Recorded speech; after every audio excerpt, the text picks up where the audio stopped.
Good evening, everyone, and welcome to the Plan Commission ARB meeting for April 7th. If you have any electronic gadgets, please silence them now. Ryan, Steve Lichtenfeld, here. Bridget McAndrew, Here. Helen DeFate, Here. Amy Waldman, Here. Jim Arsenault, Here. David Gibson. Here. Okay, we have minutes from the previous meeting on March 17th. Are there any changes? Seeing none, do we have a motion? I'll make a motion to approve the minutes of March 17th, 2025. Second. All in favor? Aye. Opposed? Okay. Let's go on with new business. The first item is 33 North Central. Is the applicant here?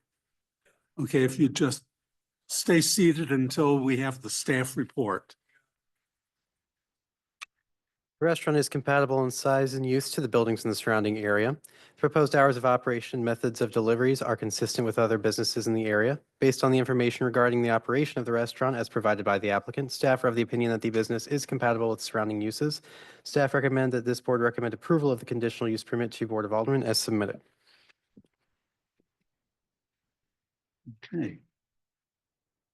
Come on up. Add anything that you'd like. Introduce yourself. Mike Randolph. We own half and half in Clayton. I have two daughters in the Clayton school system. We're a captain family. So Clayton's been really good to us in our restaurant for 13 years. And we're just excited to get back into, I guess, pizza, which I've done off and on for like 17 years. So I think got a good location on Central. And yeah, we're just excited to grow our kind of, foot in the door in the Clayton community. Well, good. We're glad to see you back with the pizza. We, for several years, had pizza on that block. Yeah. But it disappeared with the redevelopment. So we're glad to see you coming in. It will be, is it walk up to a counter or Sure. service? Yeah, so the business model is kind of fast casual. So you walk up to a counter, you order, and then you'll immediately kind of get your salad. The pizza will come out pretty quickly. Yeah, so we will have about 40 seats in the dining room, but we would ideally like to do about equal splits between in-house and to-go and carry-out. Okay. It looked good to me. I really saw no problem, but let's go around. Bridget? Yeah, Mike, it's great. It's just exciting to have, like Steve said, a pizza place. I think when we first moved here 15 years ago, there was that pizza place on the corner. And Yep. so yeah, very exciting. One of the things that I know, because this will then go, if it's passed, it'll go to the Board of Aldermen. Sure. So one of the things we've been pushing, not pushing, but promoting in the city is the Green Dining Alliance, which Sure. you're probably aware of, but I just know it might be something that you want to consider and Yeah, very much potentially so. think about it. And I don't know if you know, but the city also will pay.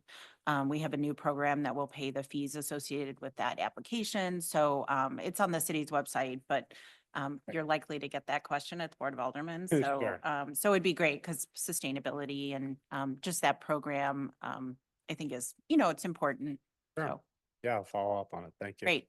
Yeah. Other than that, though, everything looks great. Thanks. Ellen? It looks good. When will you open? Well, I mean, if I could answer that quick, no, we're hoping to be open by June. Yeah, we're kind of on the back stretch where we're just in the finished work of construction. So get through a few kind of permitting hurdles and then hopefully full steam ahead by the start of summer. Sounds good. Kami? Yeah, it looks great. Awesome. Thank you. Jim? No issues or questions. Looking forward to it. David? Questions on this one? Okay, we do have a staff recommendation to recommend approval of the CUP to the Board of Aldermen. Do we have a motion? I'll make a motion to recommend approval of the conditional use permit to the Board of Aldermen as submitted. Second. All in favor? Aye. Okay, thanks, Mike. Wonderful. Good luck with it.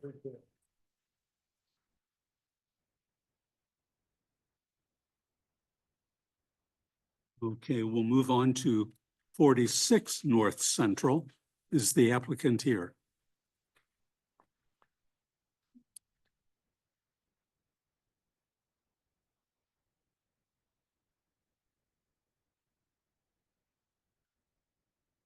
Okay, do you hear us?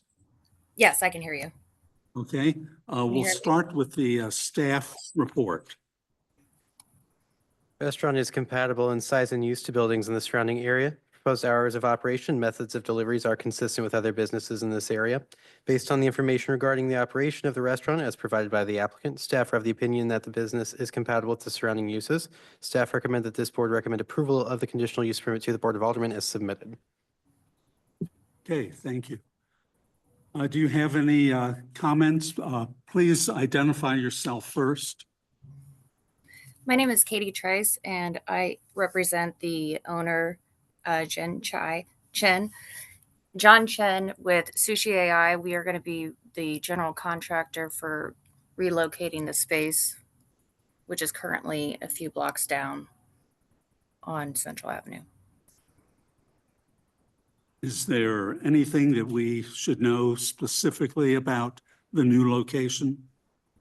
The new location, we're hoping to kind of bring more life into that corner down there with that's connecting Central and Maryland, and have indoor and outdoor dining.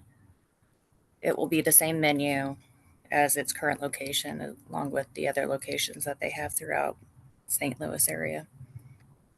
Okay.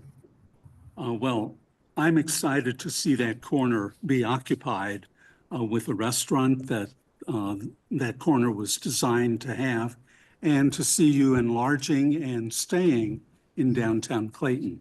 So I have no problem with it. I thought the full staff report was very complete. Bridget? Yeah, Katie, I would just say, it is also very exciting, that you guys are, we go to Sushi AI a lot, my family does. So it's great that, you'll be in a bigger space that just has more light.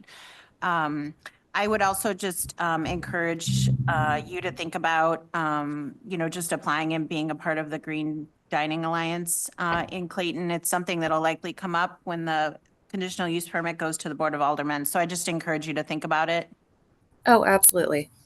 There's information on Clayton's website about it, so I would just, yeah, give it some thought, maybe educate yourself and think about, being a part of it, or at least being able to talk about it, when the CUP goes to the Board of Aldermen. Absolutely. Thank you. Otherwise, looks great. Ellen? It looks good. Again, my only question is, when are you going to open? We are currently in permit, and then if we can get our permit approved soon, we are hoping by the end of July. Sounds good. Kami? Looks good. No comments. Jim? Looks great to me. I hope it provides some forward momentum for the rest of the spots in Beamiston Place. And I think it's nice to have that corner anchored to kind of kick that off. David? No questions or comments. Katie, I have one other question. Yes, Is sir. there a basement or an upper level that's part of the space? There's going to be a mezzanine, but it's strictly for storage. Okay, thank you. Again, we have a recommendation to recommend approval of the CUP. Do we have a motion? I'll make a motion to recommend approval of the CUP to the Board of Aldermen as submitted. Second, All in favor? Aye. Opposed? Okay, thank you, Katie. Thank you so much. Okay, the next items on our agenda are 7507 Westmoreland Avenue. Is the applicant here? Just raise your hand. Well, okay, thank you. Okay, we have both site plan and architectural review.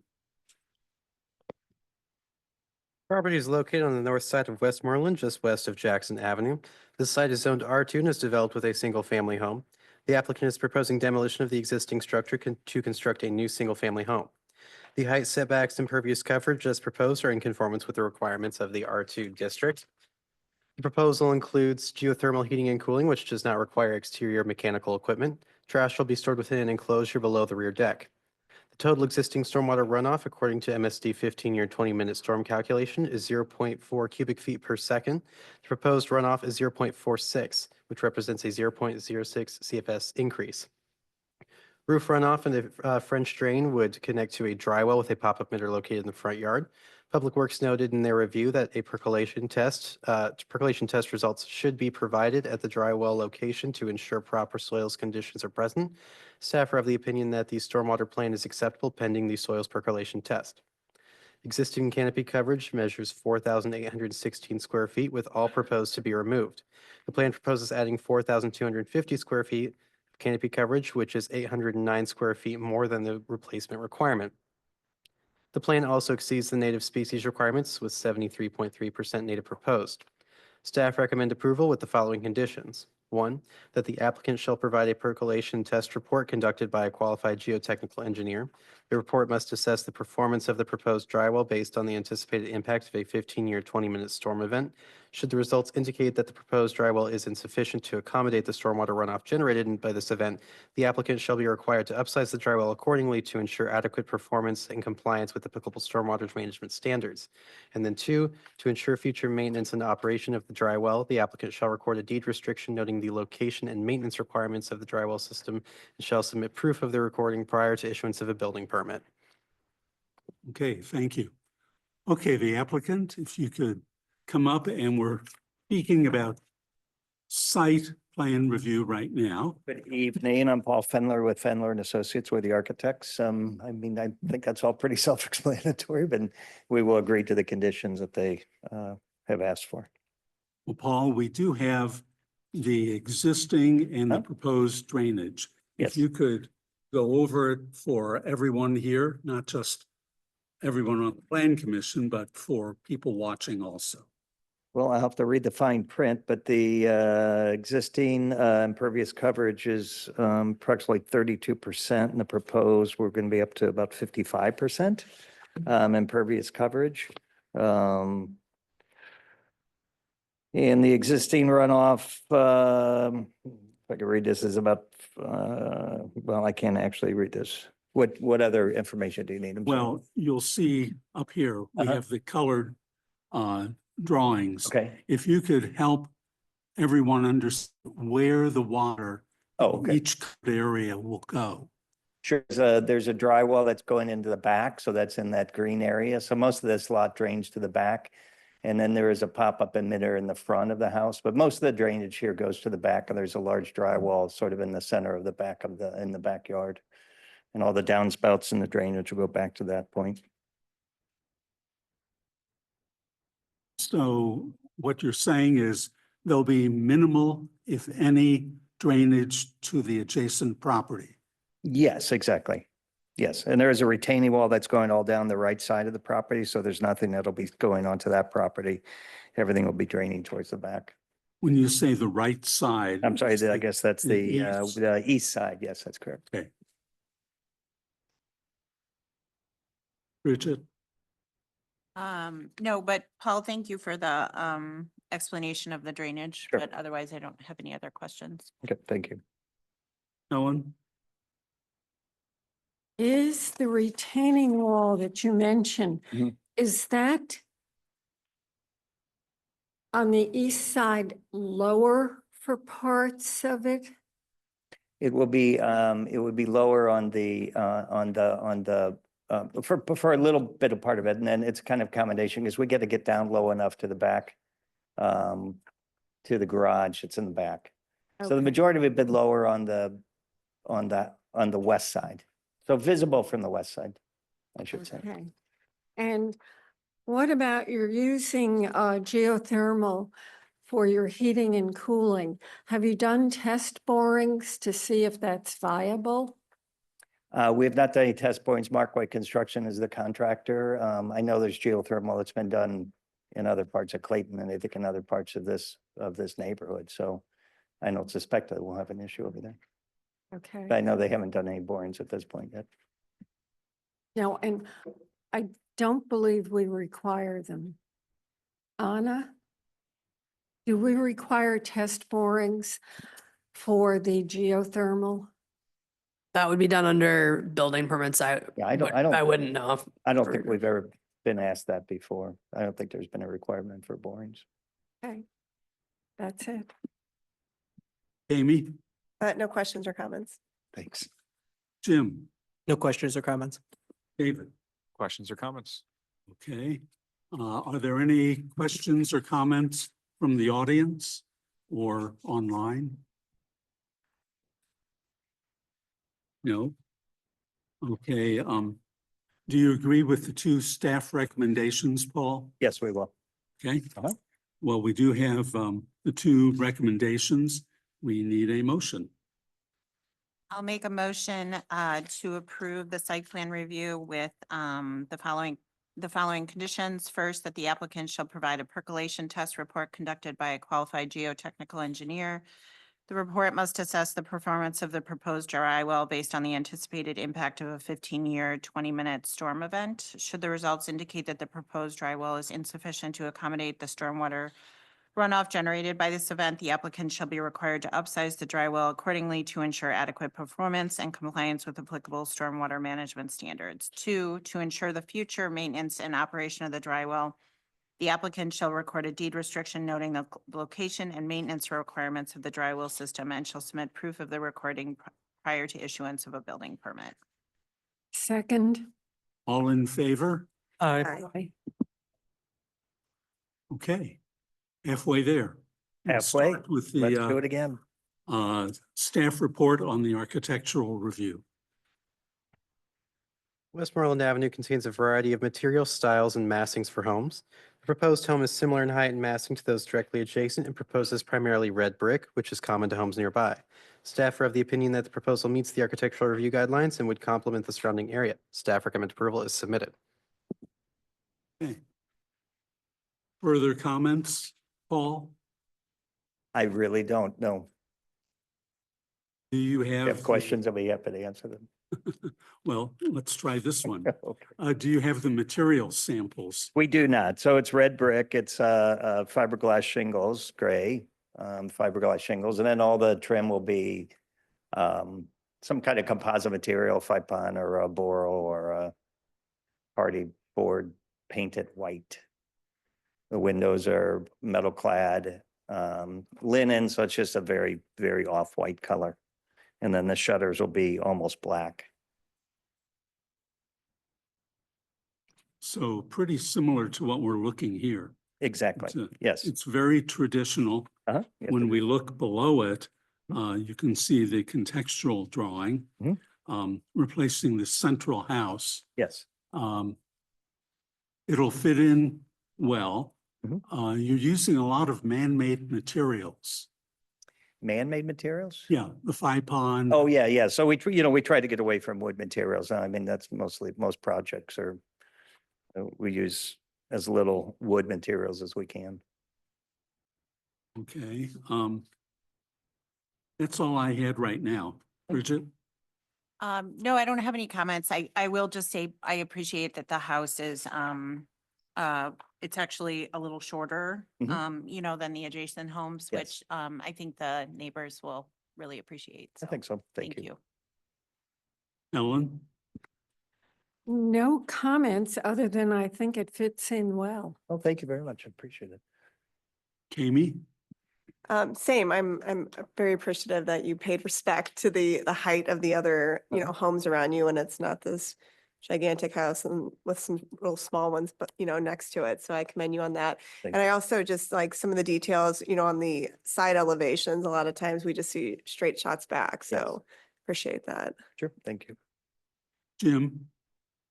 I echo the other comments, and that's some of the main things I picked up on as far as I feel like there's so many houses where we have just these towering heights. Right. So to see something that I feel is very well scaled and fit in with the neighborhood very well, I think is great.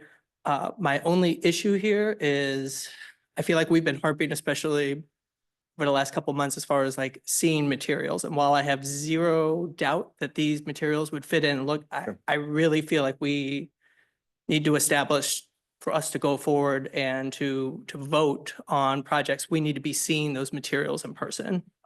At least I don't feel comfortable telling one person that they don't need to bring materials, but other people that they do. Okay. David? I don't have any questions. Thank you, Jim. I totally agree, and that's where I was going at the beginning. What I would like to do is give you approval tonight, if we vote that way, Sure. but have you bring the materials in for the staff to review. Sure, absolutely. Be happy to. Okay. Yep, no problem. We do have a staff recommendation to approve as submitted with that change. I'll make a motion to approve as submitted. Second, All in favor? aye. Opposed? No. Okay. Great. Thanks, All Paul. right, thank you all very much. Have a good evening. Thank you. Okay, our next couple items are 10 Brighton Way and yeah, the applicants are here. So let's start with the site plan review. Ryan? Steve, Yeah, excuse me. I will No. be recusing myself. Okay, thank you. Property is located on the west side of Brighton between Parkside and Maryland. Property is zoned R4 and is in the Topton Brighton Urban Design District. Project scope consists of the demolition of the existing multifamily structure on site and the construction of a new multifamily condominium. The height setbacks and impervious coverage as proposed are in conformance with the requirements of the R4 district and Topton Brighton Urban Design District. HVAC units would be in the side yard on the southeast side of the structure and screened with a wooden closure. Proposal estimates to maintain total existing runoff per MSD 15-year 20-minute storm calculations. The existing and proposed conditions calculate a stormwater runoff of 0.69 cubic feet per second. Trash would be stored in a wooden closure adjacent to the garage entry. Existing canopy coverage is 7,015 square feet with 6,538 square feet to be removed.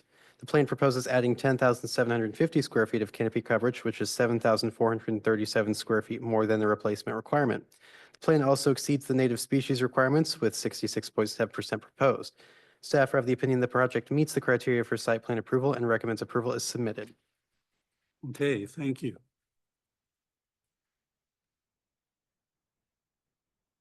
Welcome back. Good evening. Got a thing here, if I can just load that up.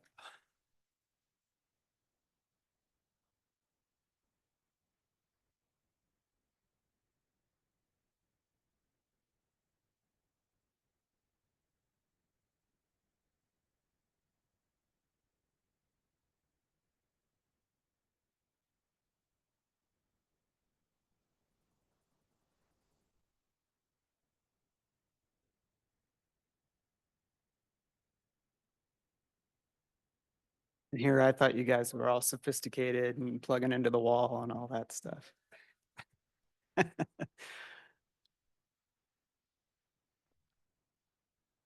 So top one.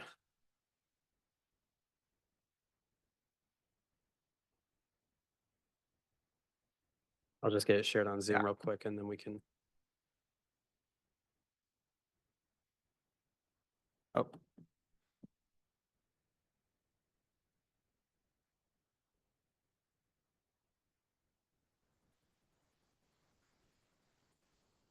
All right, all you. okay. Well, good evening, everyone. My name is Tyler Stevens from Core 10 Architecture, here representing my client, Doug Cohen, who is also back here, available to answer any questions. We are talking about a project over in the Topton Brighton neighborhood under the Topton Brighton UDD, as you all know. This map here, or aerial view, gives you an idea where we're talking about, which is on Brighton, the second building in on the west side of the street here. This neighborhood has seen, of course, a lot of building over the years, and I'm happy to say that this would be my 7th building in this neighborhood, which is kind of fun to be able to have a 20 years worth of kind of change along the street and building it out. As we go in here and I look at the existing conditions, this is the building that is there today. And you can see some of that, whereas the building on the left, which is now, it was built in the summer of 2004.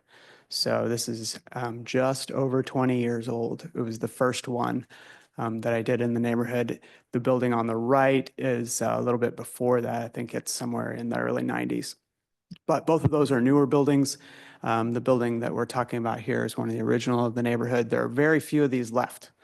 They're just a handful, and we'll see if they're developed or not. They're kind of small. This lot is one of the smaller lots, but it is the exact same size as the one just to the left here in the picture. So the building, in terms of the mass and the scale, is very much exactly the same as the one to the left, which is number 6 Brighton. You can see that's this here. The zoning code indicates the 45-foot height, and 3.5 stories is generally what they all are, so that the top floor, that 4th floor, is tucked into the roof. And here you can see a good example of that, because when you have that 3-story height, you really don't even see the roof just from the street. That is opposed to the building to the north, or I don't know exactly, I guess this is 14 through 20 Brighton Way. This building is a 2.5 story, but it sits up on a very high base. You'll notice the amount of stairs going up. So scale-wise, that cornice is not too far off from the 3rd floor. So a similar kind of mass, which is why you see those roofs. If I go back there, the peak of the roof on both of those is very close to each other. Looking down the street towards the park, towards the south, see it continuing on, and then up north, there are a number of new buildings. Actually, Doug developed the buildings at the end of the block that you can see right up there as well years ago. This indicates the site plan and gives you an idea of the amount of green versus paving and building. And at this point, Steve, I'm going to ask, you want me to stop at site plan review or do all of it? No, we'd rather stop and only do site plan right now. Okay. So on the site, we are sharing a driveway with the building to the north. All of the projects in this neighborhood share driveways like this, split. So we'll be coming off, that's an existing drive and apron. We're modifying the back half of it because currently as you drive in, you pull into kind of a parking court in the backyard. That parking court is pretty much right under our building here. So we'll be modifying just this back portion of the driveway. Grades all stay the same. There's a retaining wall currently that is on that corner. It mostly belongs to the neighboring building. We will be modifying part of it as it comes in, and it provides a nice area for us to tuck our trash enclosure in right up against the building. HVAC units are on the opposite side, as you can see in the side. That is consistent with other projects in the neighborhood, keeping those on the sides between the buildings so that generally the backyards are where the terraces are. I'm sure you all know this because it's your zoning code, but just as a reminder, the UDD in this neighborhood prevents balconies, like open-sided balconies on the front of the building. For some reason, I'm not really sure why, but that's written in. So the balconies are generally in the backs of the buildings, and so the backyards are kept open. Those are large setback, so a lot of landscaping and trees, and they all provide kind of a nice backyard back there. The setback on the front is consistent with the rest of the street.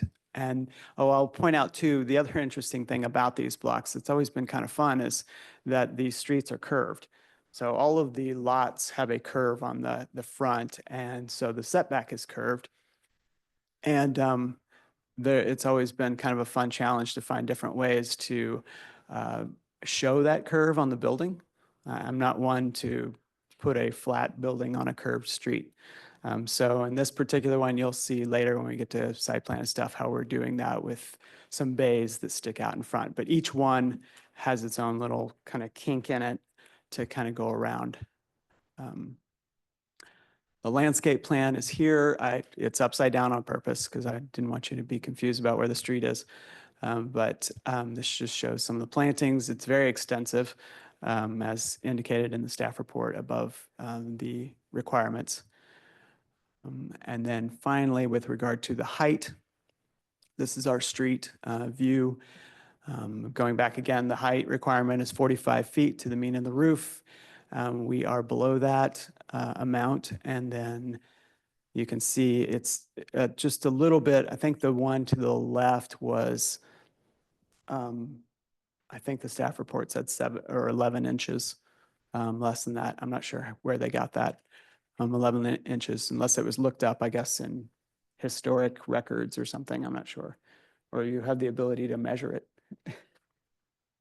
Oh, we put it on there. Well, good. That's because Megan, who put these together, is so smart. But I can verify. I know that at least every building that I have done in the neighborhood has been in, within 1 foot of that max height, and that's in order to get that top floor up in the roof. That's the only way you can do it. So that concludes the site plan portion. I'll take questions. Tyler, if you could go back to the landscape. Yeah, Yes. there's some colored in green bushes on the right, which I guess is the south or east. Are those part of your project? Those are across the line. This plan was put together by the landscape architect. Those are across the line, so I'm not exactly sure why he's putting them in there. Other than maybe to give you some context of what's there.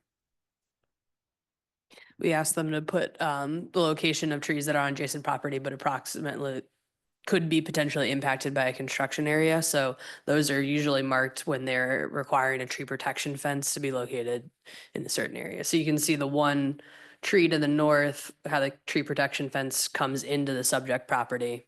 The other trees might be evergreens. Sometimes that's why they use different images to compare the different types of trees.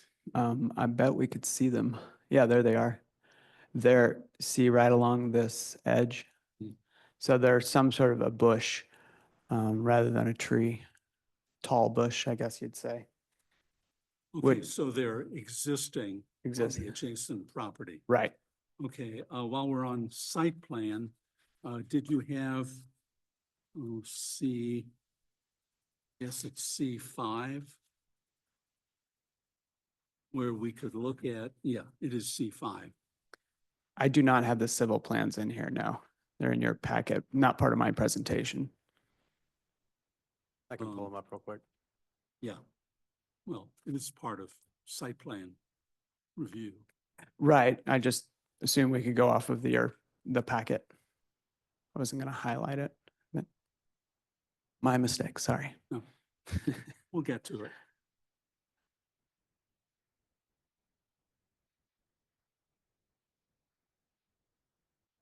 There, okay. Can you guide us through where all the water will be going? I will do my best. Okay.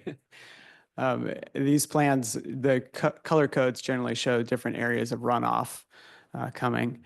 My goodness, without blowing this up. And quite a bit of it is roof runoff. Right. Which MSD requires. It used to be that we piped all that, but MSD requires it not to be piped anymore. So the roof runoff comes onto the ground. I'd have to blow this up in order to see. It looks like right here, there's a yard drain that is collecting a lot of this in the backyard coming around. I think and then that's actually a tree from the existing condition. that, That oh. circle. okay, then, like I say, I can't see this from here. Maybe I can provide a little context. Yeah, since please, help me out, Ryan. I created these color coded things that were going here. So to clarify, the only drainage area that is proposed to increase would be this front red drainage area, and that's proposed to drain out to the street. This purple one that you see, There is I believe there's a French drain that's down there that would connect to a pop-up in the front yard. That area is so small that it had a calculated runoff of 0 whenever I talked to the folks at Volts about it. But all of the other areas of current runoff, those are projected to decrease, or let's see if any of them, the yellow one stays the same. But the rest decrease aside from the front, which drains out to the street. Okay, so really there's minimal change. There's minimal change, which is why we didn't see something like a dry well that we see on a lot of others. This doesn't have that same type of VMP because it's not required. There's no change. A lot of that would be due to that parking court in the backyard, which is already there, solid. Thank you, Ryan. I really couldn't figure it out on the non-colored drawings that we received. So, okay, I don't really see a problem with that, or with anything on the site plan. Now, you've reversed this drawing. The street is on the bottom, right? We'll move on. Bridget? Ryan, just to clarify, so there's a pop-up in the front yard, you said, that will, Recall here. So if you can see where the mouse is, that's where the pop-up is located. got it. And so, and how far it's 10 feet Mhm. off the, 10 feet off the property line, not quite sure, maybe roughly a little over 20 feet from the street. and I don't know, Tyler, do you know offhand if there's like similar pop-ups like at the building next door? I just want to make sure there's not a lot of water coming on the sidewalk or. I actually don't think there are pop-ups like that because MSD was not so stringent back then. A lot of these requirements come from MSD now, and they dictate how to handle the water. I just want to make sure. So do we know, so that pop-up, does that come off of is that a roof drain? Is that where? I know you say. That's coming from that trench drain. That's just because that's the only increase. I'm just curious where it's coming from. Correct, that's coming from the trench drain that's at the base of that driveway. So that driveway kind of goes down and is surrounded by the retaining wall a little bit, and would catch any rain that's sort of coming down that driveway. But so the pop-up in the front, that's where okay, so but that pop-up only serves that then? Correct. Okay, That- okay. And then Tyler, if you can just, because I walked over to the site and it is kind of unusual. So what will it look like in the backyard? I don't really have a lot of training in terms of looking at the plan. So can you just kind of walk me? So Yeah. it'll go, you'll park underneath? Yes, the but the building. driveway, so currently, just to Yeah. go from what it is now to where it will be. Currently, you pull into that parking court in the back and the Right. driveway, the garage door's on the back of the building. Right. So yeah. you kind of swing around and pull in. The new plan, there will be no parking court in the back. So the back of the building to the property line is all grass. And the garage door will actually be on the side of the building then, between the two buildings, because the driveway is on the side. We will, it's almost the exact same spot where the current driveway turns into the parking court. Yeah. We will just be turning into our garage door. And You then- can, I have the garage plan if you want me to show you that. Kind but- of curious, I think there was just some concern. There were some neighbors, we got an email from some neighbors that live behind and they're just concerned, there's some really big Oh. evergreen trees. I just want to make sure that you don't have any concern about losing any of the No, landscaping behind, because we- the trees are pretty far off the property line from where you guys are, right? there is a Yeah. big tree in the backyard that will be coming down. So it's not an evergreen though, it's a big canopy tree. So currently what they're looking at is a garage. There's like a little, detached garage Right, and that parking court in the backyard. yes, What they will be looking at is more akin to what's on the other new buildings, which is just all grass and a ton of trees. okay, Because like if you look at number 6 Brighton to the south, because of the tree planting ordinance in Clayton, 20 years ago, there was a slew of trees planted back there to make up back then it was caliper inches, not canopy. And you go back there and look at it now, and it's just a dense forest, really, and then grass. So that's really what they'll be looking at. That we don't have quite as many trees going in because there's so many existing trees back in here. So we're planting out this corner, you can see there. But we're not going to fill the whole backyard with trees. Okay, I mean, but I think that's helpful for them to hear that a lot of what it will look like back there is basically what it looks like on the adjacent building. Yeah, if they look out the back of 6 just to the south. It's going from asphalt, or not asphalt, concrete as it is now, to greenery. And then this isn't necessarily, something that's, related to, it's not really architecture either, but, just so you guys are aware and Doug is aware, especially if the project were to be approved, it's likely going to surpass the $2.5 million mark in terms of construction costs. So there will have to be a requirement for construction, like parking elsewhere, so that there's not, it's already very tight on Brighton Way. So there'll have to be some sort of, and that you'll work that out in the building permit process, but there'll have to be some sort of off-site parking for people that are working on the property. So, but I think that's all I had related to site plan. Kami? Yeah, I guess my only question were for the new trees in the back that are being planted. What like size are those going to be in the future? Roughly? That's a good question. Depends on how much water they get. Sure.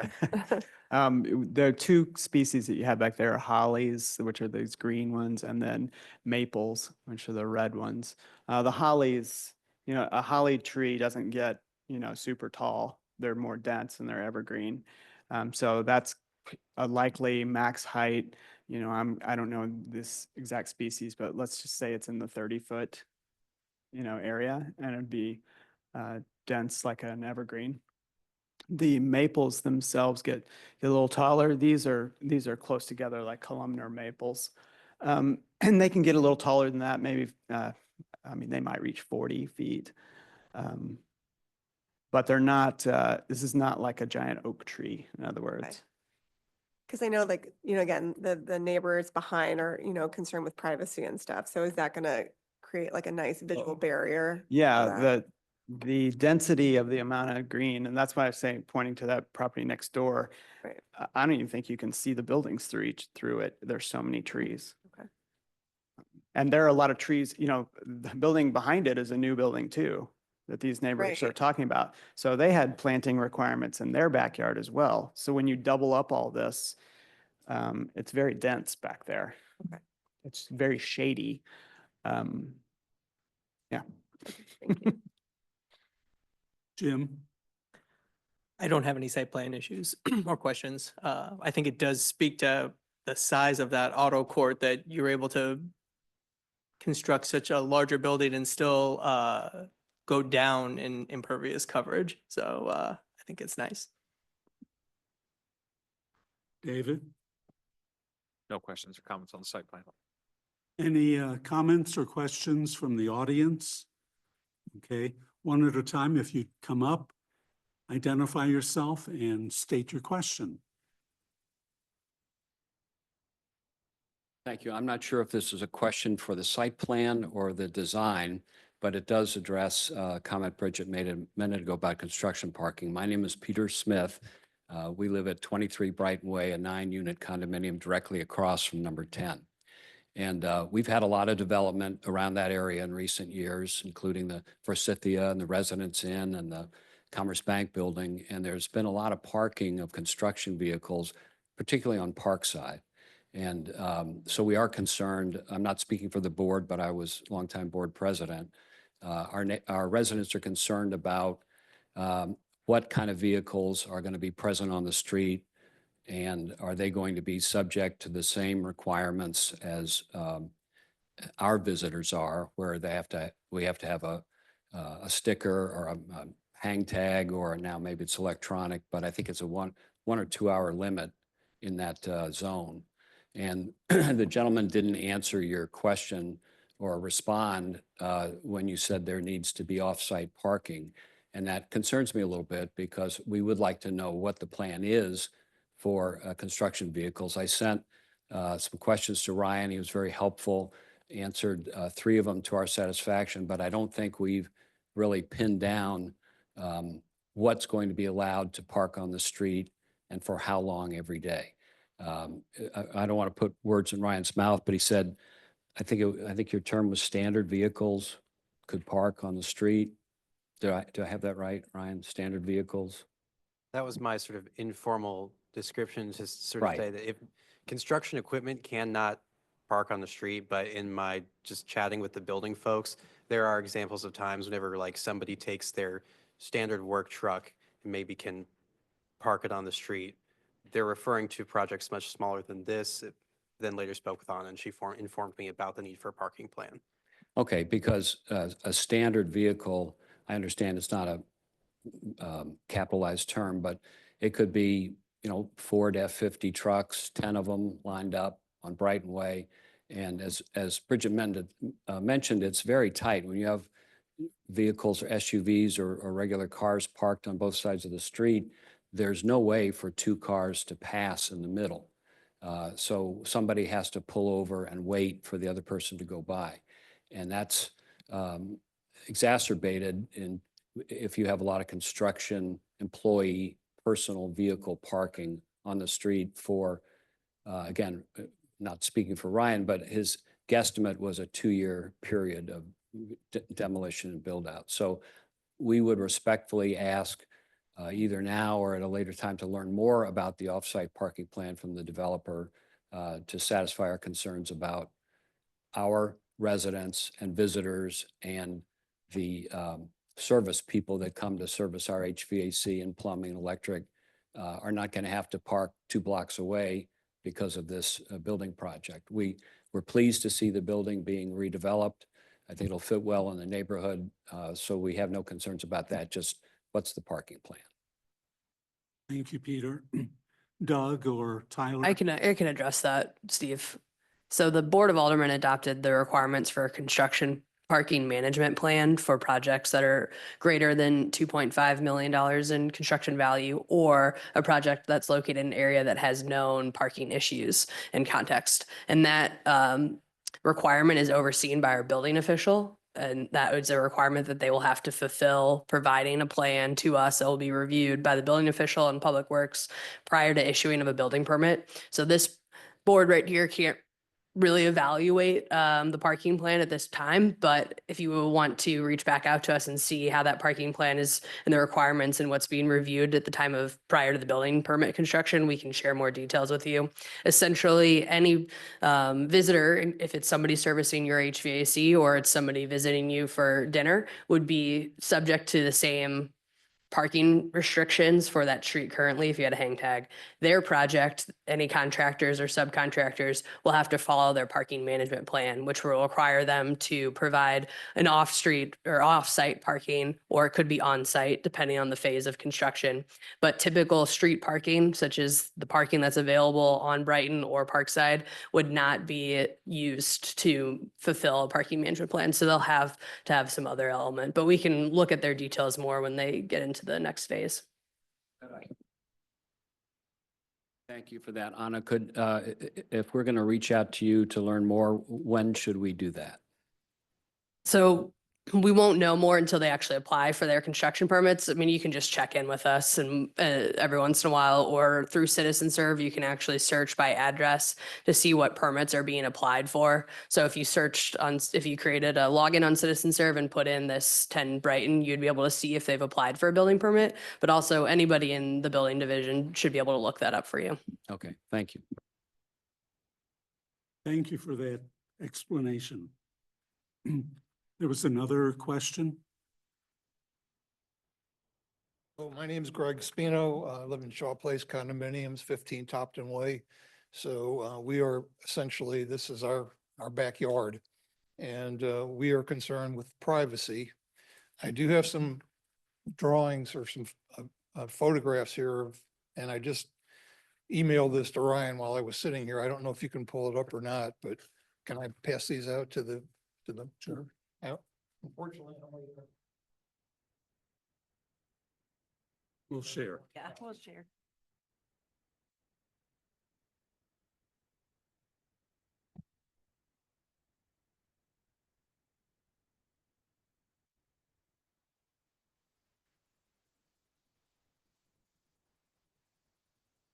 You look at the landscape plan, down in the bottom right corner, those three orangey kind of things are Armstrong maples, which have a 2-inch caliper, which basically is a tree trunk diameter. So I can't imagine that they are very tall.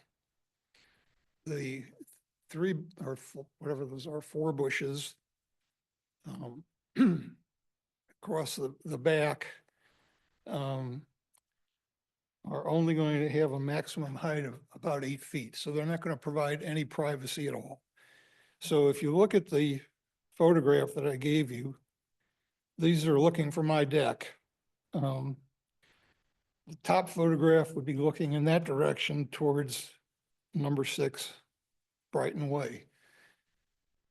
In our building, we have 4 stacks condos, 2 on this side and then 2 on the other side that have big pine trees. And when you're on the decks down there, you basically cannot see the other building.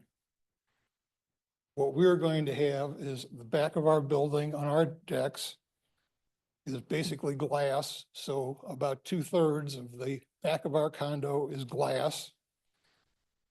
The decks on the other new building are also going to be significantly glass.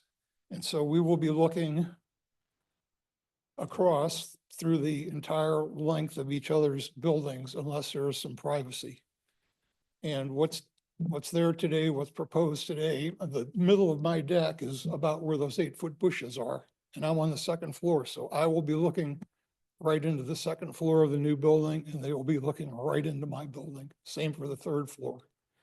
So what I would propose is that we continue with what's already there.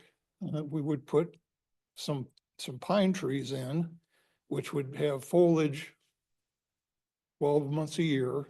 Right now, we have the maples, are beautiful trees, but during the winter, they're going to be skeletons. And those bushes will do nothing for the privacy. So I would propose that the builder spend some money, get more than 2-inch caliper trees, put some pines in there that are maybe 6-inch pines that maybe are 2 stories tall, so that we don't look at our neighbors and they don't look at us. If I was going to buy one of these $2+ million units in the new building, I would be very unhappy if my neighbors were looking right down the middle of my building. So questions, comments?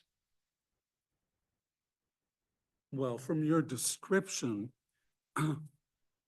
this is one of the last properties, right, to be developed. But if you go down the street, either way, have you looked at how the privacy has been held up for the new buildings? I have not, no. Well, I didn't walk the whole thing, but I did look, and it seems like since the buildings are getting taller now, they're 3.5 stories compared to the 2-story building being replaced, it'll be very, very difficult to do plantings that will hide or provide privacy for everyone on either side. Well, on day one, but in 5 years, if you put in some pines that are not 2-inch caliper, that they will give privacy eventually, because as I said before, I'm in the A stack of our unit. If you look at the bottom picture, that's the view back from my deck. The new building, if you look down in the kind of the lower right-hand corner, there's a little brown spot. That's a current little patio, and the new building is going to come back about halfway through that new patio. So it's going to be, I don't know, maybe you can tell me exactly, but it's going to be like 15 or 18 feet closer, right? Than the new building, than the old. Right. So we're going to lose like 50, there's going to be like 15 feet closer and 0 privacy, which I just don't think this board should allow that to happen. I think we should look to the future. Again, I started to say in the In my A stack where we don't have the pine trees, I have a direct line of sight into that other building. If you go down to the C stack where the pine trees are, it's like being in a forest. You can't even see number 6. That's really all I wanted to say. Oh, I do have another problem. Can you go to the runoff drainage? This is just a minor problem. So in that yellow area, if I'm reading it right, there are some arrows that are aimed in our direction. Directly opposite that yellow area, we have a below grade emergency exit, which we have had problems with flooding in the past. And I would request that the grading on that yellow area be changed so that the water goes the other way and not into our property.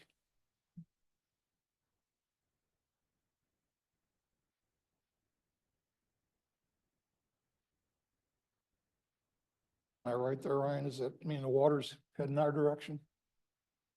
Correct. And this is the proposed drainage area that it would not change.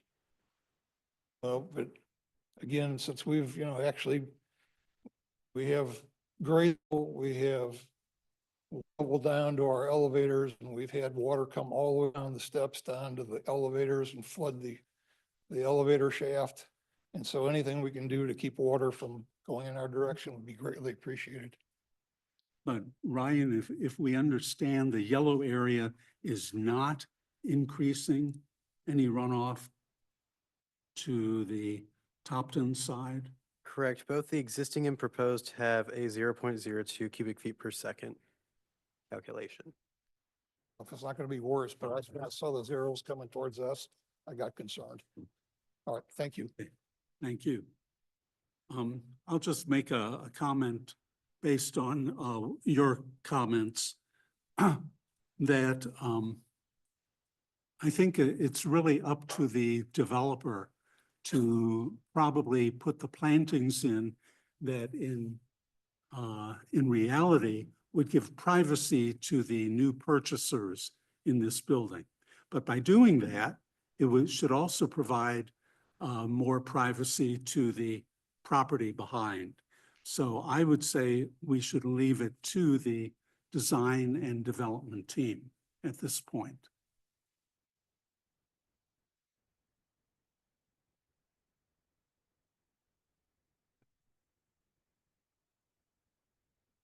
Doug, can you speak to any thoughts on increasing trees, or Tyler? I mean, I'm just curious if you have any thoughts on adding a little bit more, because like you said, it is very forested in the building next door, and Tyler, you designed that. So seems like it provides a nice environment for everybody. Sure, and I would start by just stating what the staff report says, that we are going above and beyond what's required already. In terms of the 2-inch caliper trees that he's talking about, that's actually a pretty large tree to put in on day one. I mean, planting wise, you can only plant trees that are so large. You can't plant a giant 6-inch tree. Well, I wouldn't say you can't, Yeah. but it's not realistic. I think he was suggesting after 5 or 10 years, but do you know Yeah, how well, that's tall- what do you these. know how tall they'll get, the ones that you're planting? I I mean, I'm think not a that was, landscape that architect. was Kami's question, which we, Yeah. talked about. These are holly trees. Holly trees get to be I about don't know how tall they get. 30 that's why I'm feet tall, asking. What? about 30 feet in the Okay. end, once they're fully mature. Now, it's going to take some time to do that. It's not on day one. Yeah. And that's where I point out the time period that's passed. These buildings have been developed over the last 20 to 30 years. So those trees that you see back there now are very mature and have grown in. That's why it's so dense. Right, I know. And the other thing to add, I didn't mention this before, but another kind of peculiarity to this neighborhood is that property line that we're talking about between our building and his is an easement for Ameren. There's a pretty large electric line that runs all through that. So in terms of massive trees, Ameren is going to cut them anyway. There's only so large of a tree. So the approach that we're trying to do here is plant a tree that is dense, evergreen. It's not going to be that one day one. It's going to need to grow in. That's true, but that won't interfere with the lines. The one thing that I would offer in terms of if it would make you feel better, it seems like the maples you're not satisfied with because they're deciduous. Sir, if you speak, you have to come up to the microphone because it gets recorded. Thank you. So, yeah, I'm offering you something here, which is we could, well, I haven't offered it yet. You don't even know what I'm offering. I thought that's what you were. What I'm offering is to trade out, get rid of the maples, and we would do all hollies. We already have 6 back there. If it would be better for you, we could do all hollies. Because the hollies only do your next sheet, hollies only get 8 feet tall. 8 feet is on day Sir, your one. responses need to be into the microphone to be registered. Thank you. Wait, so Tyler, how tall do the hollies? So I understand, He's he's not saying- expecting yeah. that the hollies are gonna be 40 feet on day one. That's They right. come in at, how high are they on 8 day feet one? is what they're called out on the plan. That's Okay, because an evergreen is not by caliper inch, it's by height. And so an 8-foot holly, which is 8 feet tall, is a very normal size, good sized tree right, to plant on day one. yes, but how tall will it get eventually? I don't know how tall hollies get. So I've said now 3 times, 30 feet is what I'm, in terms of immature, that specific species of tree, I cannot speak to. But holly trees in general they're not, what do you call it? Canopy trees, 50, 60 feet high. 30 feet is a good kind of average, what we would expect. I'll try not to ask you to repeat it Well, again. I'm sorry. I should. I'm just trying to make sure that everybody understands.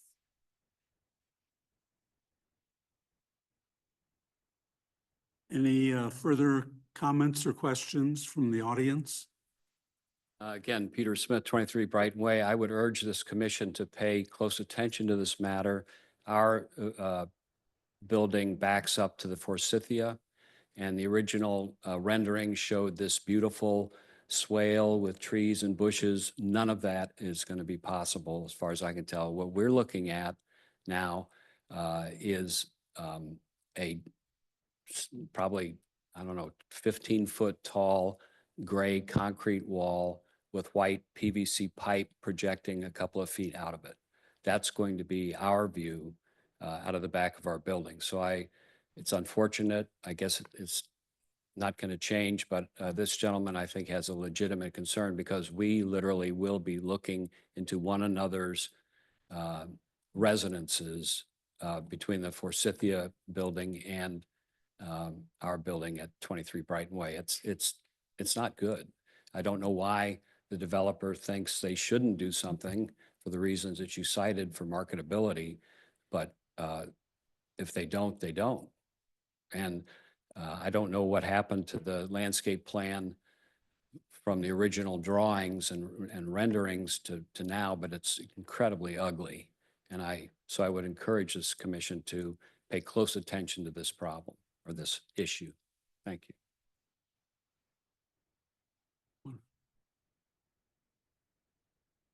I'd like to say that I can't imagine that the electrical easement that runs behind number 6 is any different than the electrical easement that runs between us and this new building. So I don't think there's much argument there that we could not plant some trees that are going to get big. And again, when I looked at the those whatever, there are 6 bushes down there. When I looked at this stuff, it looks to me like the maximum height was 8 feet. And please make sure that these will in fact someday be 30 feet. And if not, let's try to make sure we put some things in there that stay evergreen. Maybe magnolias would be a good choice, but we don't want deciduous trees. And we want something that's going to provide privacy for both units. Thanks. Can I ask you a question real quick? The current trees that are on that not, or like on your property, do those all have enough coverage and privacy? Like the current ones, like on the bottom left? No, I mean, none of those bushes get over 8 feet tall. And again, we have We don't have a privacy issue now because the current building doesn't have decks on the back. And almost every window in that building for as long as I've lived at 15 Topton Way, shutters are always closed on the back side of that building. But now we're gonna have these decks with big glass doors and stuff. And again, it's a straight shot through both units.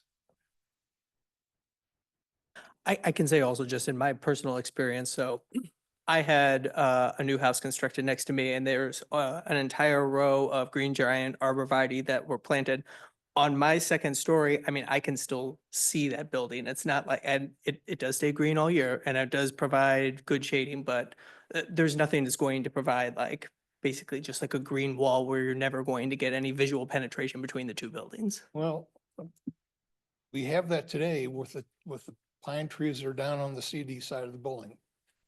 You could go out there in November and December and January and you cannot see, basically, it's so private, you cannot see somebody on the deck on the other side on number 6.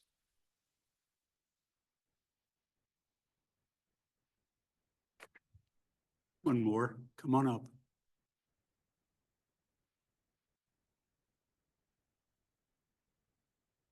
Please come up and give us your name and speak into the microphone. Yes.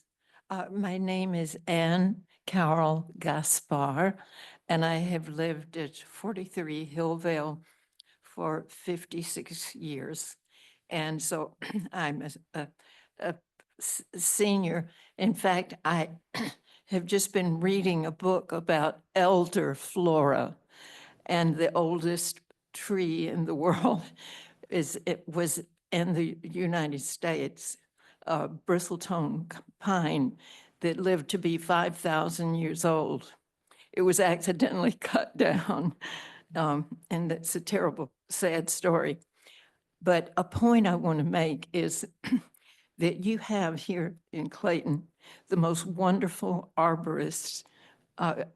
His name is Andrew, and he knows more about trees, and especially in Clayton. And I just highly recommend his presence and participation in some of the decision-making. And before him, there was a wonderful gentleman who was arborist for many, many years. And they are so knowledgeable. And I frequently ask Andrew's advice. And I think that would be so helpful to this committee and to all the residents of Clayton. So I just wanted to make that suggestion. Another is I've just been making a long road trip, and all along the way, my son was my chauffeur, and we made stops. We had traveled several hundred miles, and we made several stops at rest stops along the way that had metal roofs, all of them color blue, everywhere you go in every state. And then we came home and we turned into Hillvale Drive, to Crestwood, and I saw this house that's been under construction or reconstruction. And I said, son, that house has a blue metal roof and it looks like a rest stop. And I'm telling you this with a heartfelt grief that in our own Claverack Park, when we moved in, we had our own board and we set up the policies to not have metal roofs. And in recent years, they're popping up more and more, but this looked terrible to me. And I'm just very distressed that this is happening in Clayton. And that I know Clayton is a very dynamic city. And I wish I could keep up with the curve. It's my great hope that I can, but it may be too late. But I wanted you to know how distressed I am that you can't do more about the roofing situation and remain true to the homes, the beauty of the homes that, and I think metal roofs are fine for retail businesses everywhere and for rest stops. Thank you. Thank you. Any other comments from the audience or online?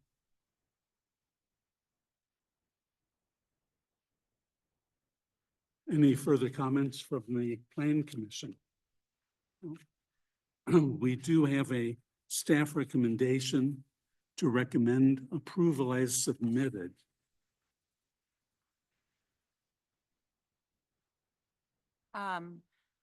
I would like to just say, sir, I appreciate your comments, and I do feel confident that while the trees start at 8 feet tall, holly trees will get 30 to 40 feet high. So I am confident that, 5 or 10 years down the line, the trees will be significantly taller. I just looked up American holly trees and it says here that the maximum height is 15 feet.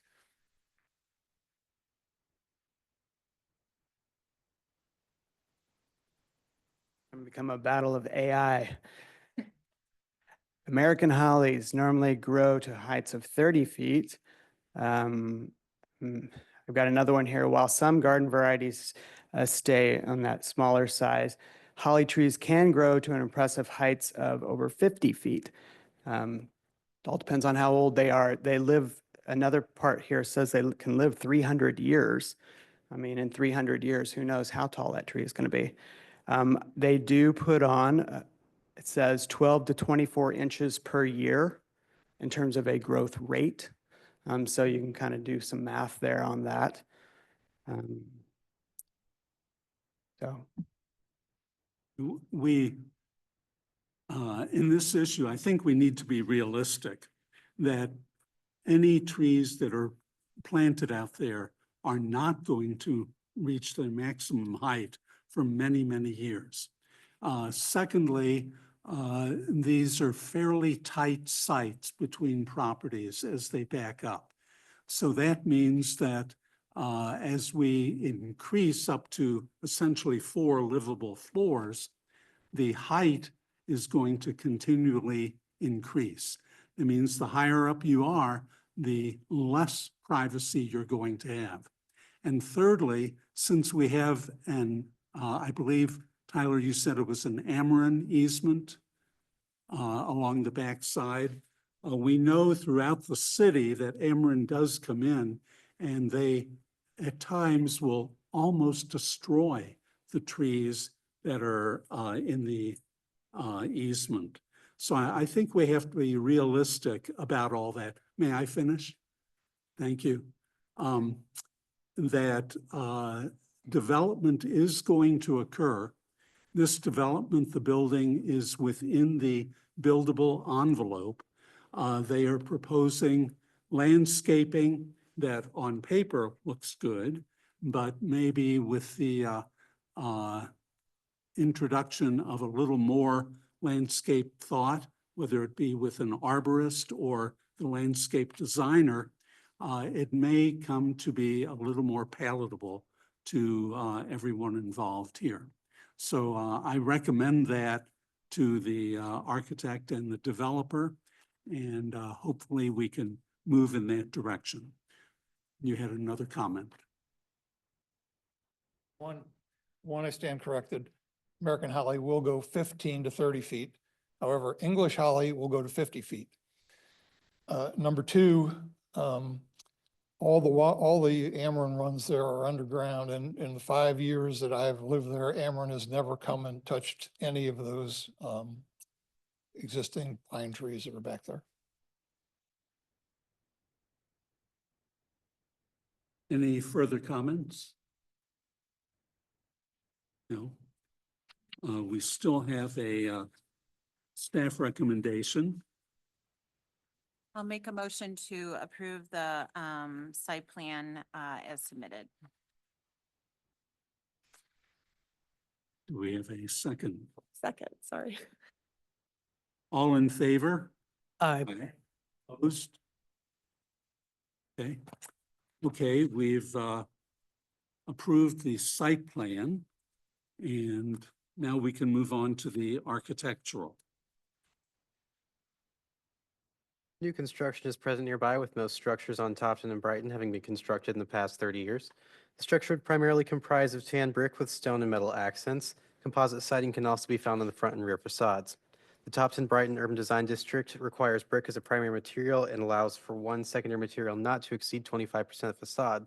As proposed, the materials do not meet this requirement and require approval of alternative compliance. Older structures, most often 2 stories with brick and limited secondary materials. Newer structures are commonly taller and have stone at their foundation. Brick is common at or above the first floor, with an architectural accent or material modification above the second floor. This modification above the second floor creates alignment with older brick structures, creating material conclusion at the roof of the second floor that is consistent across structures of all ages. Third floors or higher commonly feature a roof line, different material, or different colored brick. The proposal continues this trend with a stone foundation, brick to the top of the second story, and a material change above the second story. Staff are of the opinion that the current configuration is compatible with the surrounding area and meets the criteria for alternative compliance. Staff are of the opinion that the proposed structure is compatible with the area's architecture character, despite not fully meeting the material proportion requirements. Staff recommend approval is submitted. Okay, thank you. Tyler?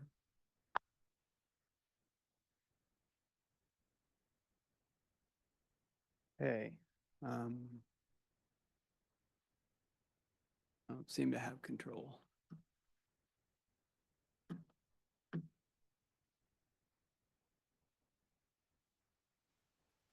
Oh, okay. So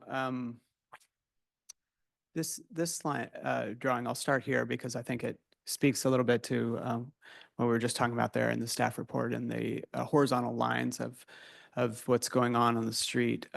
Because, well, this is my architectural opinion, but my opinion is because of the fact that the zoning kind of leads you towards a half story on the top where the top floor is tucked into the roof, which is how most of these buildings are done. Because of that, there's typically a change of material at that belt line, because taking brick all the way up into a high gable like that can be problematic structurally. And so there's traditionally been this kind of change of material. And I like to use the windowsill as like this upper belt line there. It also helps to disguise a little bit of the height visually, because when you look at that, the third floor, which is the top floor that you really see before the roof takes over, gets compressed and kind of tucked in underneath the overhang, and really kind of lessens its impact on the street. What you see there in terms of the brick are the first 2 floors, and then that strong belt line, which you can see right here. That is further emphasized by some brick patterning, a cap at the top, stone. So that's why the change of material that's going in there. I have materials that I brought, but there's no table to put them on, so I'm not sure if you want me just to stack them there. I'll do that at the very end, though, after we go through. Architecturally, in terms of layout, all the parking is in the basement as per usual. I will add, this is a comment back to the site plan stuff. Oh, the gentleman that was concerned about parking is gone. Oh, there you are.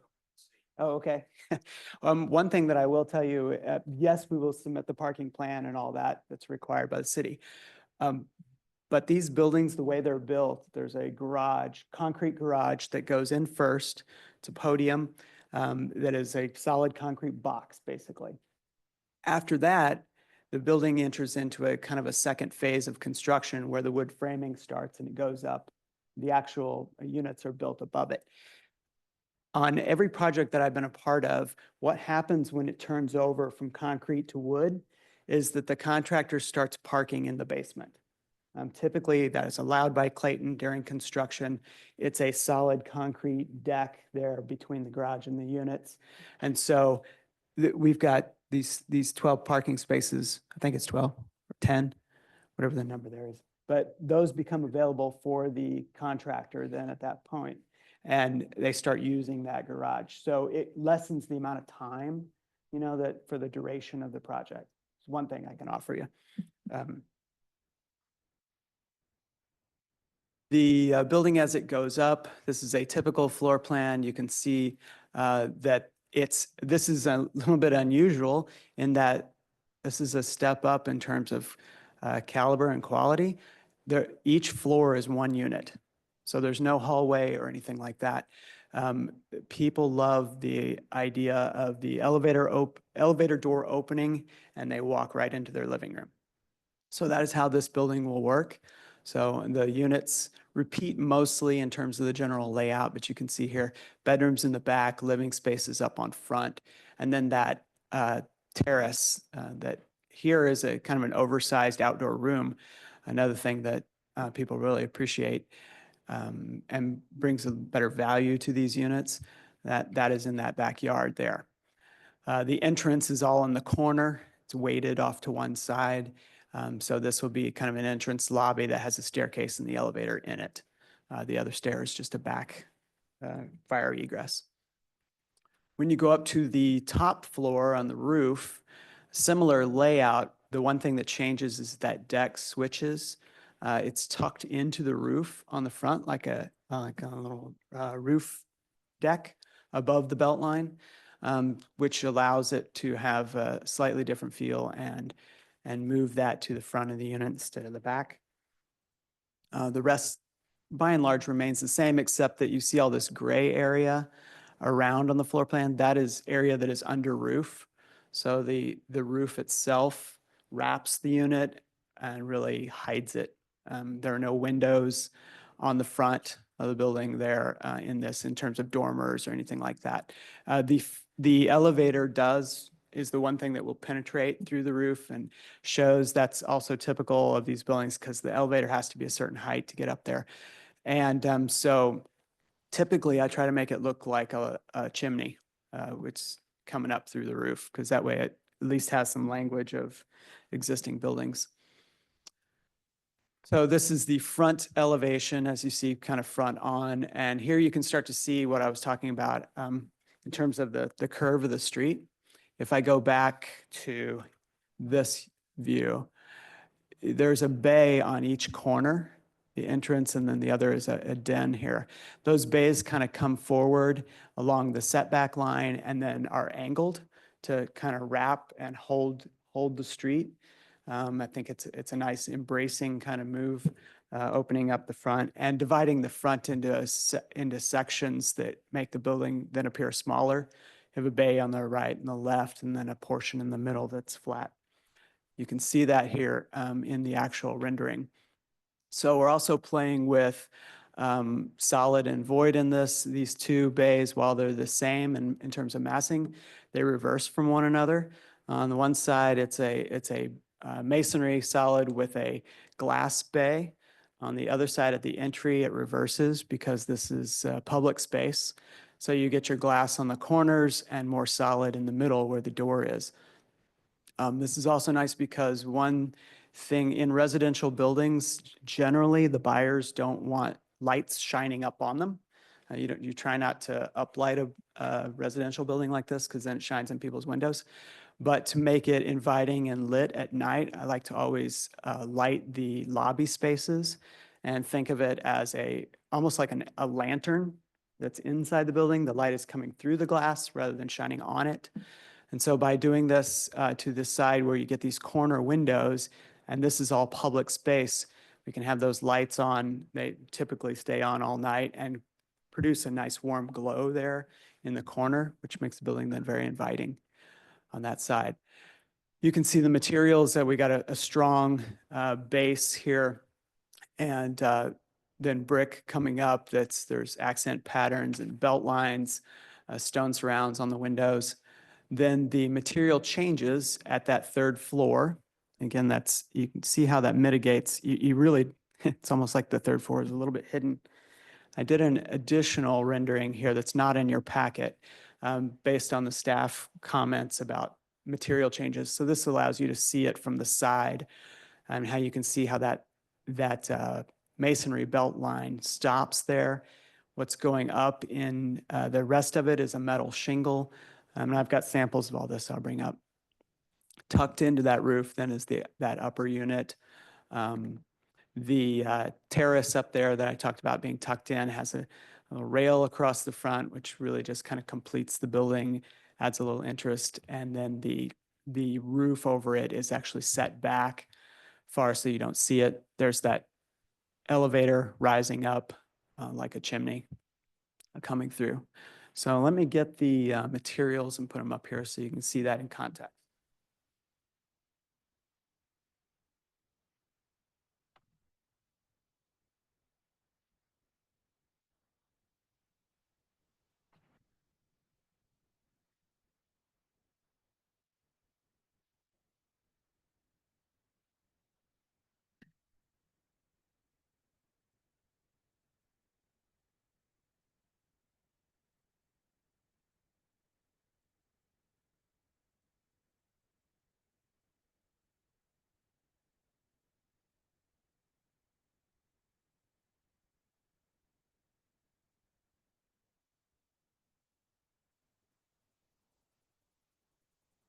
Okay, so what you're looking at there, we'll start with the brick. The brick is kind of a medium brown color, which is in keeping with most of the newer buildings. It's interesting that the older buildings were almost all red, and the newer buildings are typically shades of brown. I guess taste change over time. Then the base down there at the bottom,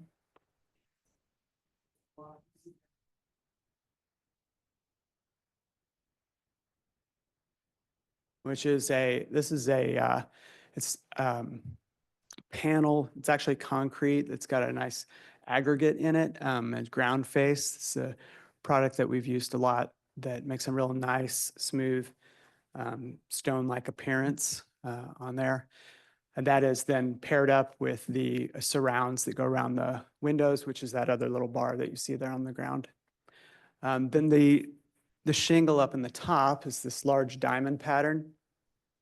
And the diamond pattern is, I really think is nice because it imitates the old slate, diamond shaped. And where the color of the panel that you see there, the diamond, is not the actual color. It's the one on the bottom.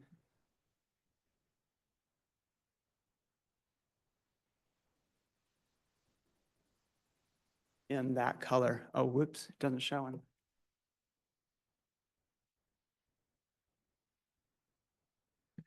Which is a little bit darker, kind of it's almost a little bit of a blue-green, dark gray, which again imitates slate pretty nicely. The window is a wood-clad, aluminum, clad wood window, and the color of the window is the little tiny metal chip on the far left there, the gray, kind of a gunmetal gray, which goes along with that blue. So that whole palette, when you put it together, gives you the tone of the rendering that I was showing there. I think that's where I'll stop and take questions.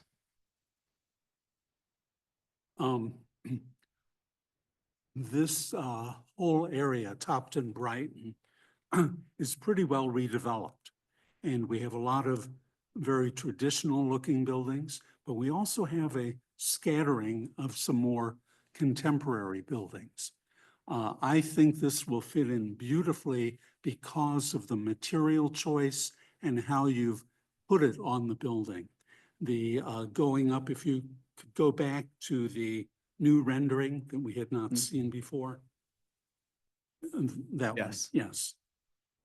I think the way you've stopped at the top of the second floor with the brick, and then you've recessed everything with a different, more recessive color. And then when you get up to the fourth floor, that is almost hidden. And when we look at the flat elevation, similar to this, I don't think we'll ever see it like that. Because that fourth floor will be recessive and foreshortened to the fact that this building will look much lower than it actually is. And I think that may also occur to a lesser extent on the backside because of the color change and the banding. So I think, Tyler, the way you've detailed it really answers many questions of how to fit in to a neighborhood of this type. And I think it's great.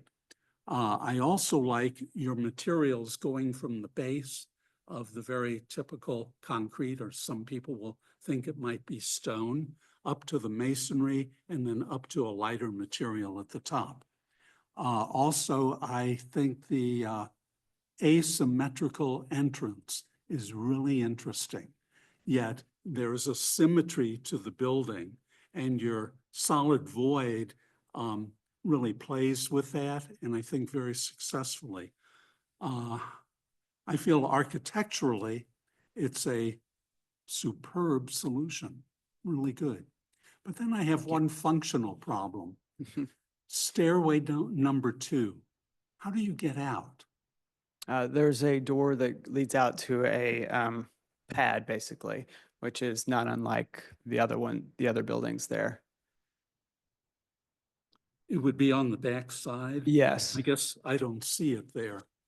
Yes, I didn't include all the floor plans, so sorry, that might be why. But essentially, it will come out at grade. Oh, and you know what?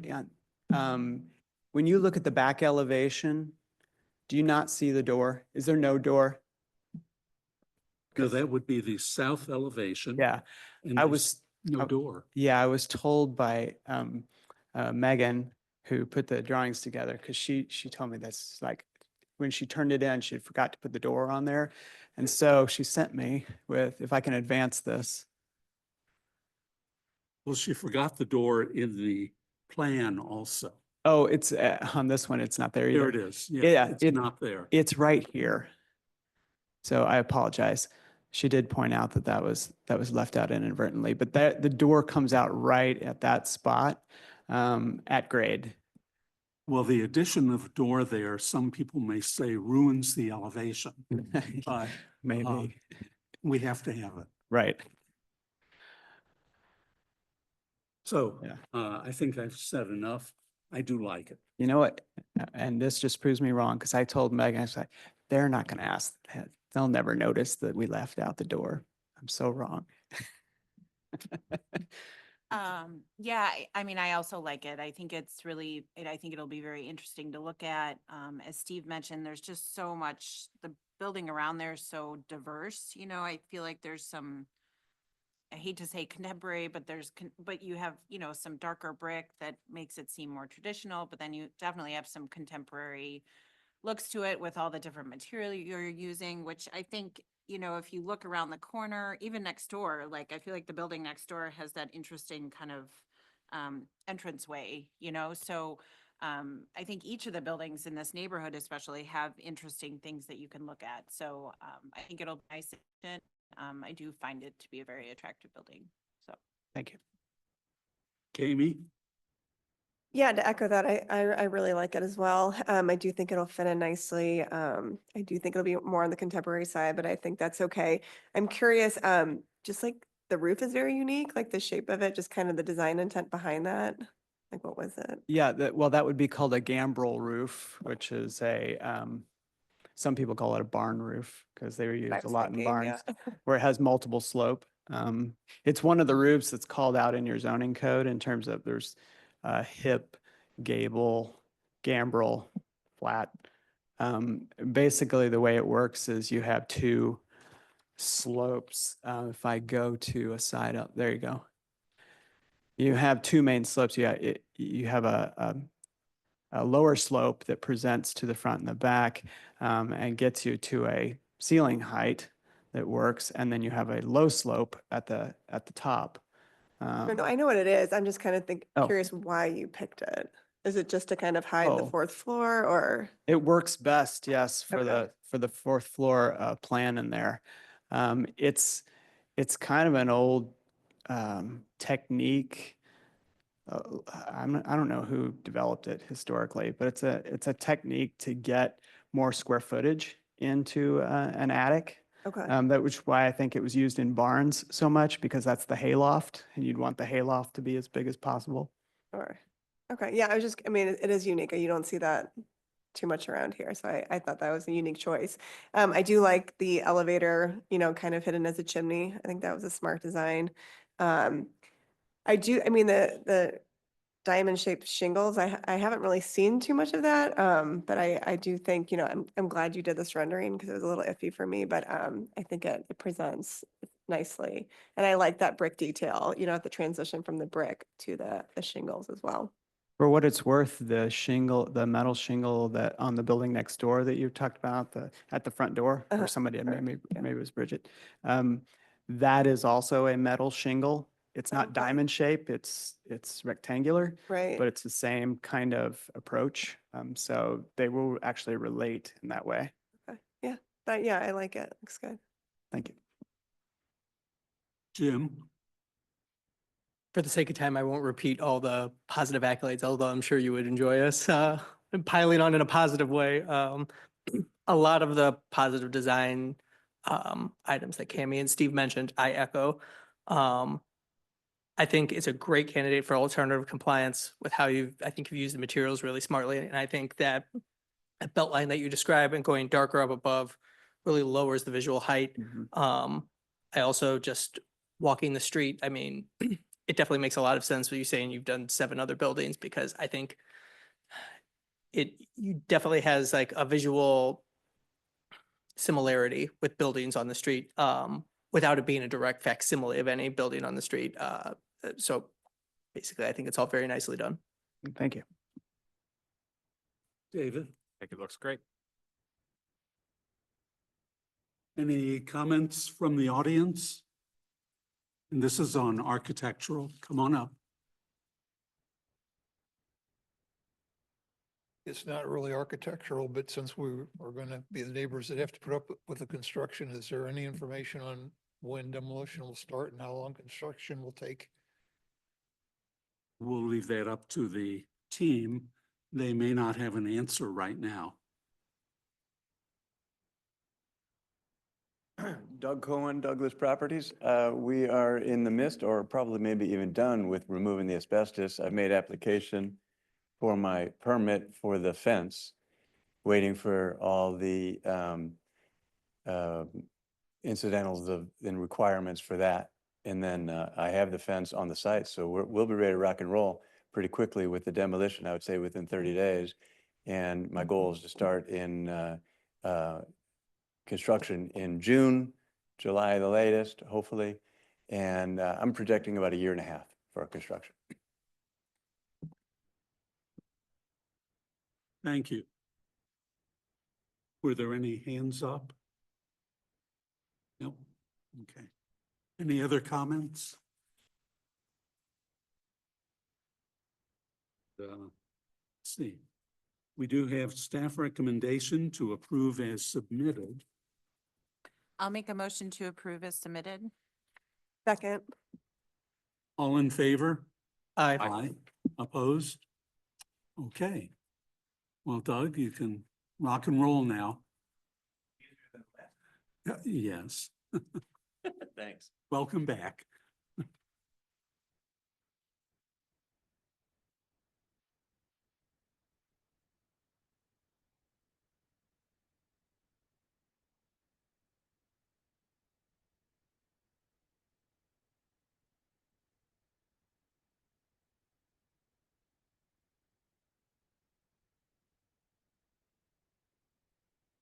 Okay, our next item is 515 South Central. Is the applicant here? Okay, we'll get started with the staff review. Subject property is located on the west side of South Central Avenue, roughly mid-block between the street's intersection with Davis Drive and the street's terminus with Merrimack Elementary School. The property is developed with a 2-story single-family home and is zoned R2. The applicant is seeking to demolish the existing structure to construct a new single-family house. The height setbacks and impervious coverage as proposed are in conformance with the requirements of the R2 district. HVAC units would be located on the south side yard of the rear of the home and would be screened by landscaping. Trash is proposed to be stored within the garage. Trash in Clayton is valeted from its storage location by sanitation workers. Residents would need to remove the bins from the garage on pickup days and place them in an accessible area in the rear yard. Bins placed on the driveway in the rear yard during trash days would be screened from adjacent properties by fencing. The existing stormwater runoff in accordance with MSD 15-year 20-minute storm calculations is 0.47 cubic feet per second. The proposed runoff is 0.52, which represents a 0.05 increase. Should note in the staff report, it might have been mistyped as decrease. That is an increase. The roof area will be piped to a flow well located in the front yard with a pop-up emitter. Per a recommendation by Public Works, staff are of the opinion that the size of the flow well should be informed by a soils percolation study prior to installation. Existing canopy coverage is 5,994 square feet, with all proposed to be removed. The plan proposed adding 1,250 square feet of canopy coverage, which is 2,619 square feet less than the replacement requirement. Per the requirements of Section 405-4110C2A, the applicant will be required to make a contribution to the City Forestry Fund equal to 60 cents per square foot of deficiency. The fee required for this proposal is $1,571.16. The plan exceeds the native species requirement with 100% native proposed. Staff recommend approval with the following conditions. One, that the applicant shall provide a percolation test report conducted by a qualified geotechnical engineer. The report must assess the performance of the proposed drywall based on the anticipated impact of a 15-year 20-minute storm event. Should the results indicate that the proposed well is insufficient to accommodate the stormwater runoff generated by this event, the applicant shall be required to upsize the drywall accordingly to ensure the adequate performance and compliance with the applicable stormwater management standards. Two, to ensure the future maintenance and requirements of the well, the applicant shall record a deed restriction noting the location and maintenance requirements of the well system and shall submit proof of the recording prior to issuance of a building permit. And three, the applicant shall contribute to the City Forestry Fund compensatory with the requirements of Section 405-4110C2A. Okay, thank you. The applicant?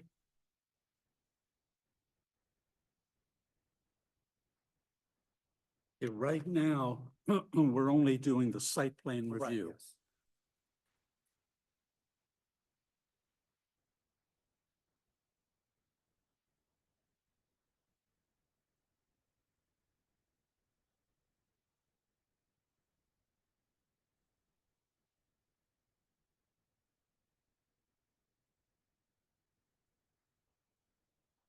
Hello, my name is Tony Camacho. I'm the designer of said house. Do you have any further comments on site plan?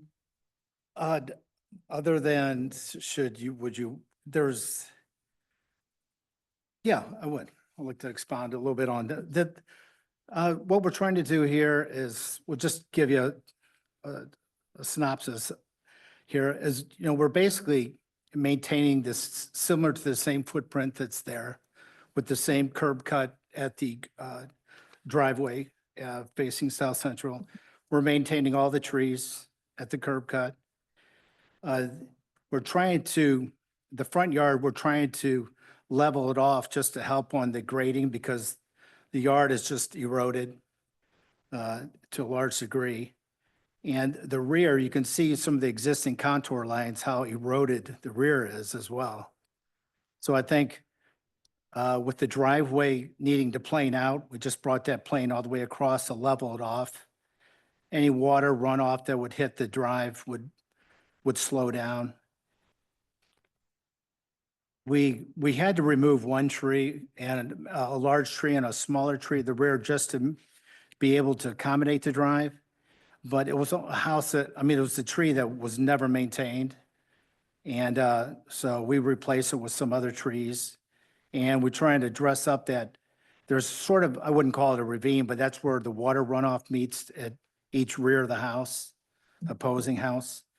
The fence there, we didn't show replacing the fence right now, but we are going to replace it to something that reflects the home's aesthetic. But we wanted to do that with a separate permit at this stage because we thought we could use it during construction, but I hear some of it's falling down, but that's going to be replaced. When you say the fence, on the south side along the walkway? The south side along the walkway, and you would replace both the concrete retaining, concrete block wall and the fence? I don't think the wall is falling, the block wall is falling apart, but once we do the new grading, if we feel like we need to do that, we will, but have you found walking it that there's a problem? No, I was Okay. questioning. Yeah, it was just the fence. And we're also, we're going to return the fence to the house and have a gate there, and that's going to conceal the condensers, AC condensers.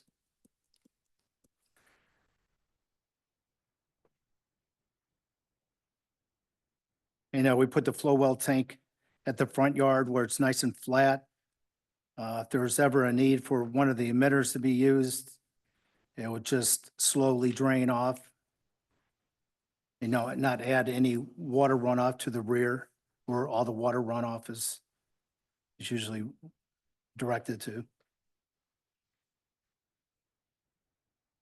So what we see on the screen that you can see up there is that there's very little difference in the way water is moving. Exactly. The site is sort of nominally flat. Mhm. Well, the rear sort of drops off a little bit, you know, but where the driveway we're proposing it is exact footprint of the previous house, but just a larger footprint. What about the water from the roof? Where is? That's all trapped at the flow well in the front. In the front. That's that plan to the right, by the title block. Yeah, I think I see all the arrows on sheet 1 of 3. Oh, well. Okay, sorry, I didn't mean to break in. That's it. We wanted to keep it simple. Well, you do have a much longer driveway because the house is Yeah, much that's- deeper. than that's the true. house that's going Yeah. away. Right, that's true. And the impervious coverage.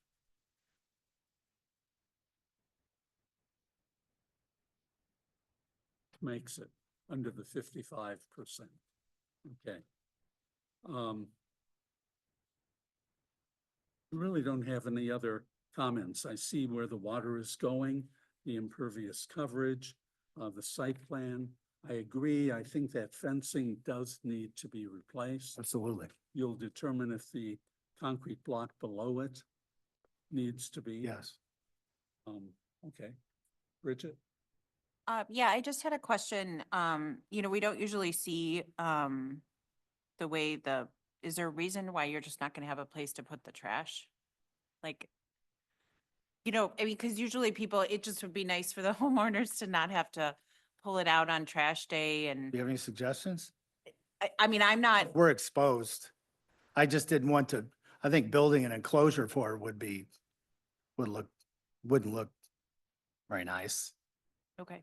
You Yeah, know, I and- mean, and- it's just, if you can figure out a way to put I it somewhere, tried. it's just usually on new homes, there's always somewhere to Oh, put the trash so that Well, it's kind of a pain on trash day to pull it out, you know, make sure it's out, so, from the garage. it's a pain to pull it out from the garage. Well, I mean, again, it's up to the homeowners. It's just normally we see with. Do you new have any construction. suggestions on a, I'm you know, not- simple footprint? Yeah, I mean, I wish I I could mean, say, so I, anybody have ever seen a trash enclosure outside of the, because this, you know, we kept the house tight, no detached garage, you know, so there's only so many areas. Yeah. I mean, I was thinking maybe by the deck there, but we're gonna be seeing outside the, you know, the family room. yeah, I mean, it's up to you. I'm on the plan I'm the Okay. aldermanic representative, so I don't have any professional expertise in terms of. We'll, where we'll you let you put know it. if we change. Yeah, it was just We'll a let you comment. know. It was I've really just, tried. yeah, well, that's fine. It was just a comment I had. It was unusual to see. Really, I made this. an effort, and Yeah. I think in the plan, I moved the door so it could be tucked there. I think having it there, they could just open that door to the garage, throw the Yeah, it's trash in just- there. I You mean, know, that's- but people that's go on really- vacation, you don't want to necessarily deal with it. So that's all I'm saying. Okay. So, And I appreciate, I know that there are people online who are neighboring property owners. So, I think understanding too that there's not going to be any water runoff because kids are constantly using the path, Oh, sure. going to school. So understanding that there will be no water moving in that direction at Right. all because we don't want it to ice in the Yes. winter and stuff like that. So it looks like all the water, at least from the roof, is piped to that flow well in the Yes. front. And then there's not there's a decrease in the roof or in the rear. So there's not, Right. it's not like the property behind will feel any sort of increase in Right. water. And we're going to do that perk test to make sure we're good, just in case the emitter is used Mhm. that can't keep up with it. Right, right. And it's pretty flat there, so if it comes out, I think it'll just trickle. Yeah, you just don't want the people behind to feel, Absolutely, yeah. a lot of. Right. And then the last thing, I was just kind of curious, in terms of the replacement requirement for the canopy, it's just because there's not space to add, What? there's not more space to add more trees on the lot. Like, because you've got to add, you've got to donate to our forestry fund because you're not Is able that to. why we have to donate? Yes. It's Sorry just, about that. yeah, so trees are nice, landscape is nice, so I don't know if there's a way that you can, if there's not a way, to be able to have Well, can the, I mention something? The homeowners are here, Sue and Dave. And Dave, what was the original estimate for the landscaping? It was like 100. It was just what the landscape. Yeah, I mean, it's, didn't think about having a tree. yeah. And we thought that those trees back there would really anchor that corner. okay, We have some huge trees in the front, Yeah. if you ever drove by there. yeah, They're I beautiful. drive by there constantly. Yeah, so, they're massive. No, I just, again, just comment because you don't have enough canopy coverage on your landscape plan, then you have to add money to I the see. forestry fund. So see. again, something potentially to think about. Okay, So, yeah. But those were the comments I had on the okay. Ellen? site plan. No comments. Amy? No comments on the site plan, but I do want to echo Bridget's comments about the trash cans. Yeah. That is one of the nice benefits of living in Clayton, that they come and pick it up and you don't have to worry about it. Oh, I see. So if you Like leave they it will out, walk to the back, just get your trash out and walk to the front. But if you it's have in your, any suggestions would be, I, uh, I'm just thinking as a new homeowner, you might want to rethink that a little bit, just because.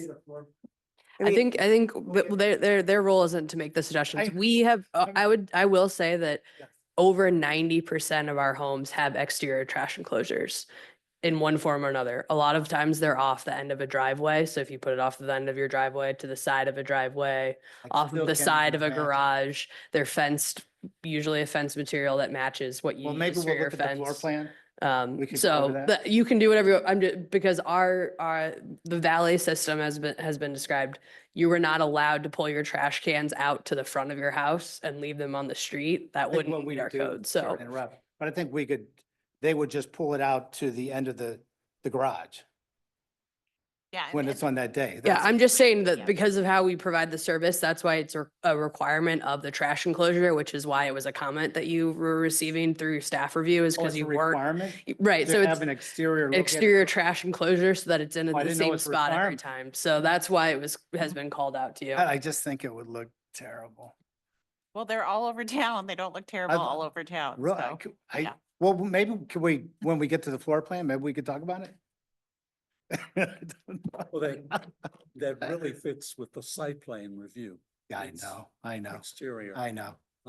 As a homeowner, when we built our home, the exterior trash enclosure was not enforced or wasn't even in place. So we keep our trash in an oversized garage. And yes, the night before, we put it out. You just leave it out where they would normally pick it up, if that were a trash enclosure there. It's adjacent to the Yeah. garage door. Right. I'm not recommending it because it is a nuisance. Right.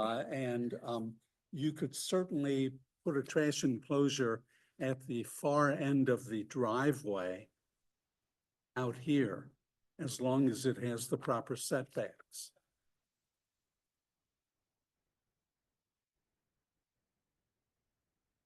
You have to put a thing around it. Yeah. Yeah. Okay. And now you have to check your impervious coverage if you build a, Right, yeah, that's right. Anyway, Auxiliary structure, yeah. it's just nice benefit of living in Clayton Okay. for that little tidbit, Okay. but.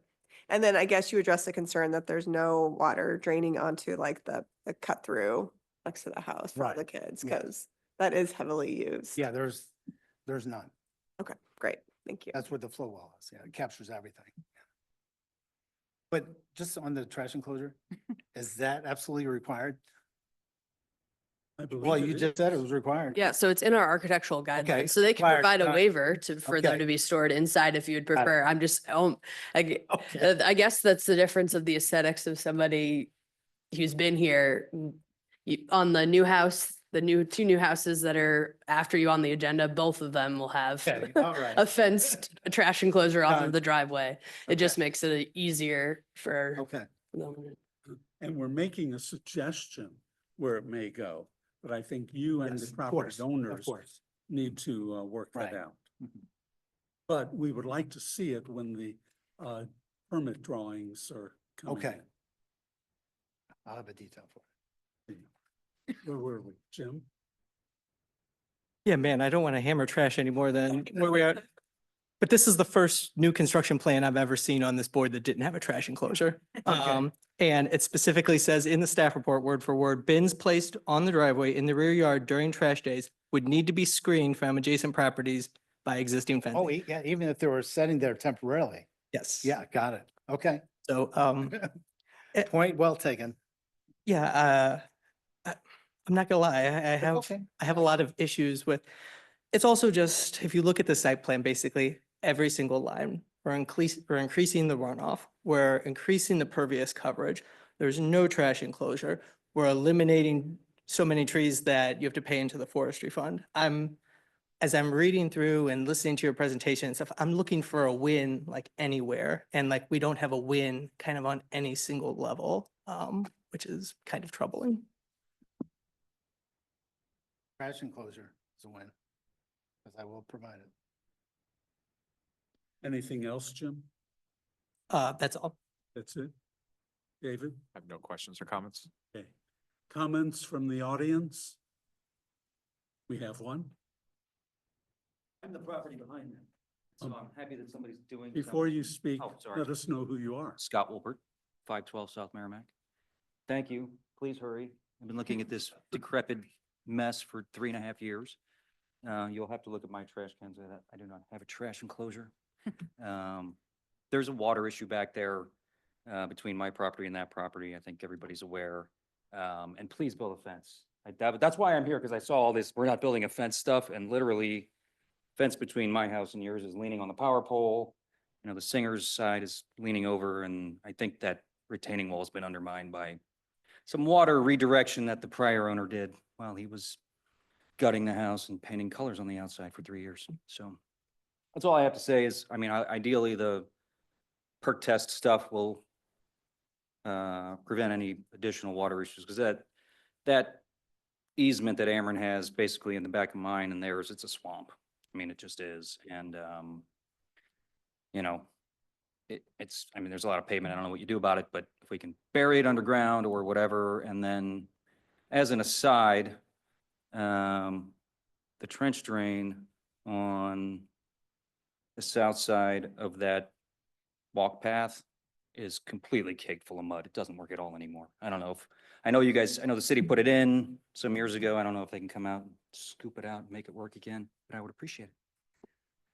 That's it. Thanks, Scott. Any further comments? Or Tony, you may have more comments. Comments. Oh, Nancy? Do you hear us? Hi, yes, can you hear me? We do. Okay, well, I wish I could be there in person, but I couldn't, so I'm doing the next best thing. Okay, I have a few questions, and tell me if this is the correct place to be asking them. I know there's two different categories. My We are first talk- question, what's that? Nancy, we're Yes. talking about site plan review, not architectural. No, I got it. Okay. Okay. My first question is that in terms of the canopy coverage, the previous owner took down a lot of trees. And I'd like to understand how that works with a new owner in terms of how many trees need to be replaced or canopy coverage, because it seems like they're comparing what's there now with what's going to be, but there's significantly less there now than there was when the previous owner first bought the property. So how does that work? I'll answer that. So we have a minimum canopy coverage requirement that is placed on the lot. So the number of or the amount of canopy coverage that they're supposed to have post-construction really doesn't have anything to do with what is on the lot today. We ask that people track trees that they've removed within a year of when they do a construction project of this size. However, now that our rules are based on canopy coverage, it doesn't really impact what they needed to plant. In this case, the trees they're planting, so there's 2 marked B in the front yard and 3 marked A in the rear.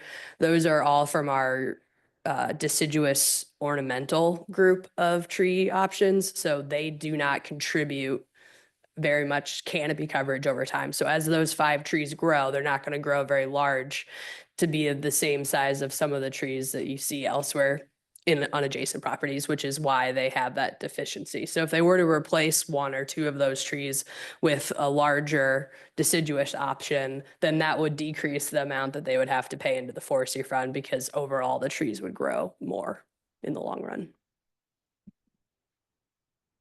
Okay, I guess I'm a little bit confused because I thought at one point, if you take down a certain number of trees, you have to put up a certain number of trees. And either I'm not understanding what you just said, Sure. or That something's is changed. yeah, that was the old previous rule, and that rule for caliper inch replacement still applies only to non-residential properties. So now, instead of replacing what you removed, now we've transitioned to everybody should be hitting a minimum of canopy coverage, so that overall the city will have a canopy across our neighborhoods that's more desired. So it would allow some trees to grow larger. Okay. I also wanted to understand about the HVAC and what's going to be. I heard something about landscaping was going to be, bushes were going to be covering that. Can somebody just explain that a little bit more? Because that's going to be the side of the house where my house is. Yeah, I think you're referring to AC condensers, and I mentioned earlier that the new fence will be shielding it from any sightline. Okay. I thought I heard something about landscaping. So maybe I misunderstood that. But there will be a fence that's gonna Yes, be covering that? Okay. yes. Yeah, for the record, there's landscaping and a fence per the plan. Right. Okay, I had just heard landscaping, okay. And I mean, I know whenever you build a new house that there's a lot of vulnerability with the existing trees. And I know you talked about the trees that are already on the street side, but I guess there's going to be some vulnerability with those trees whenever you build a new house. There'll be tree protection though. Nancy, there will be tree protection around the trees that will stay on the site though. I understand, but I Oh. just know other people who have built new houses and were told within 5 years their trees will probably die on the street, and they did. So I don't know if there's additional protection, but I'm just making that comment. And there's already a very vulnerable tree on that between my house and the other house that's being watched very closely. So I'm concerned about trees because everywhere around me, trees are being taken down. And I think one of the most wonderful things about our community is the trees. So I'm being a little protective of these trees. I think since we're going to be using the existing driveway, there won't be any abnormal impact, driving up and back from the site. So there, it's protected. I couldn't imagine damaging anything there. Well, I think it's just the root system. Now, again, I don't know if this is this area or not, but is there any discussion about the timing on this project? Or is that a different conversation? Immediately. Right now is fine. Yeah, yes. And we want it completed immediately, I mean, as soon as possible. What does that mean immediately? Well, I mean, we don't need any encouragement for it to be completed, but what do you think, Eric? Eric Bly is the builder of TGS Construction. Yeah. Eric, can you come up so that Nancy can hear the? I think just a little context too, and you guys probably know this, we've literally been living with this house looking into Yeah. before COVID. So I think there's just concern in the neighborhood that, if and when this house is approved for reconstruction, how long it will take. Because again, the neighbors have just been dealing with such an awful condition for many years now, so.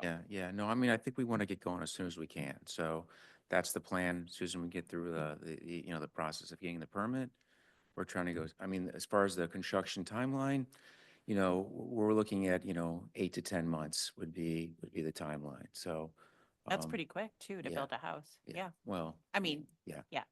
So yeah, I mean, Okay. we're looking to get it as soon as we can, as soon as we get our permits, we're ready to go.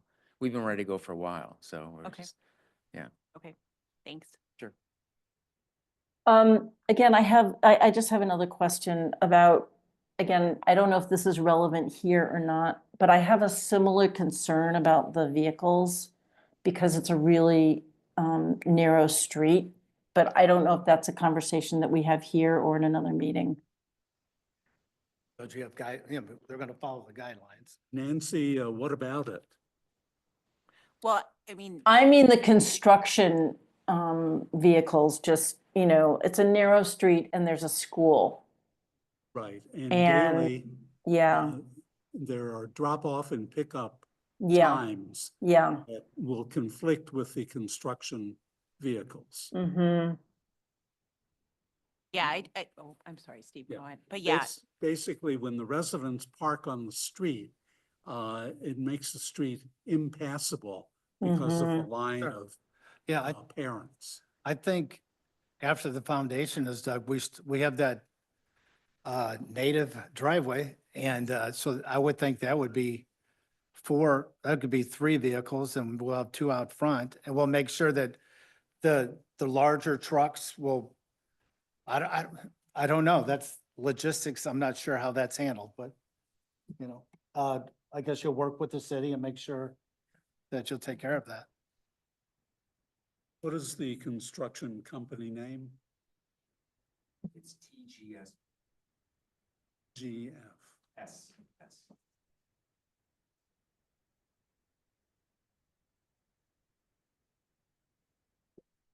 yeah, I mean, I think it's, Nancy, I think that's a good comment though, because it is, I don't know, and sir, I don't know, from TGS, I don't know if you are live around here, or if your company is around here, but it literally is for 20 minutes in the morning and 20 minutes in the evening for Merrimack carpool, the street is a gridlock. So I think it will be really important for you to work with the building officials to understand that timing, because otherwise people will not be able to pick up their kids. So I just think it'll be important to work with, I mean, just communication will be very important throughout the building process. And just, again, because of the unique location of the property, so.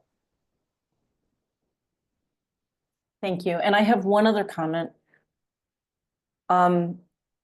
Because of this house being kind of not being looked after over the past several years because of the previous owner, I'm just really concerned about, I don't know what's inside this house, and with the demolition process, I assume that, there's all kinds of standards that have to be done. I've never been so close to a demolition, and I'm highly sensitive to chemicals, and I'm sure there's asbestos in the house and who knows what kind of mold there's in there. I mean, I could go on and on because I just don't know what's inside that house.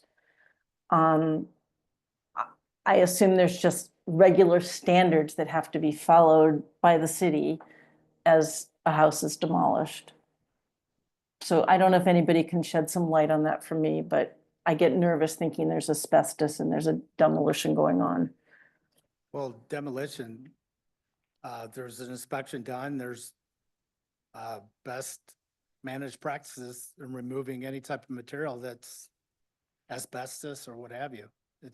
They don't just start, pushing the building down. Right. So have you?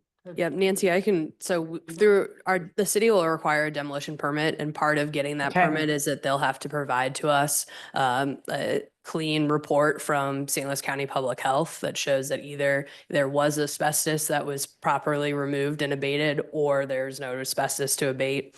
And similarly, through the demolition permit, they'll provide us with a bunch of other procedural items that we can check in on as the process is going. And as a neighbor, you'll be notified when the demolition is set to occur as part of that process. Okay. Okay, great. Thank you. I appreciate your letting me have this time to talk about these things because I think it was Bridget who said it's been really hard to be living next to this project for a few years. And I'm really pleased that you guys are building something that looks like it's going to be really nice. But as a neighbor, of course, we're going to have some concerns, and I appreciate you're giving me the time to address mine. Okay, thank you, Nancy. Thank you. Okay. Any further comments or from you, Tony? No comment? Okay. We do have a staff recommendation. There were 3 conditions. Do you and your property owner agree to them? Could you review the 3 conditions? Sure. Number 1, the applicant shall provide a percolation test report yes. conducted by a qualified geotechnical engineer. The report must assess the performance of the proposed dry well based on the anticipated impact of a 15-year, 20-minute storm event. Should the results indicate that the proposed dry well is insufficient to accommodate the stormwater runoff generated by this event, the applicant shall be required to upsize the dry well accordingly to ensure adequate performance and compliance with applicable stormwater management standards. Yes, sir. And they'll be in the minutes, right? Or is it already? Well, you should have received. that You'll report. receive Or an get it- email You'll tomorrow. get it again. you. Yeah, got Okay, number 2, to ensure the future maintenance and operation of the dry well drive, the applicant shall record a deed restriction noting the location and maintenance requirements of the dry well system and shall submit proof of the recording prior to issuance of a building permit.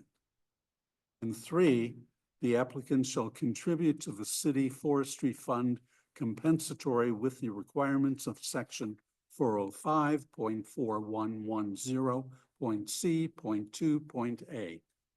Yes, sir. I'm sure you remember all of that. Okay. Steve, can I make a quick comment? Yeah. Just something to consider, we've talked about a trash enclosure and the addition of a trash enclosure. Personally, I think it would be nice to see how that's handled. And then on top of that, the impervious coverage is already at 54.5%. So the addition of any trash enclosure could bump them over the 55%, which would trigger all kinds of other things. So just maybe something to consider of this, continuing this to a future meeting to allow maybe some of these to be addressed so we can see what that trash enclosure would look like and make sure that that impervious coverage doesn't go over.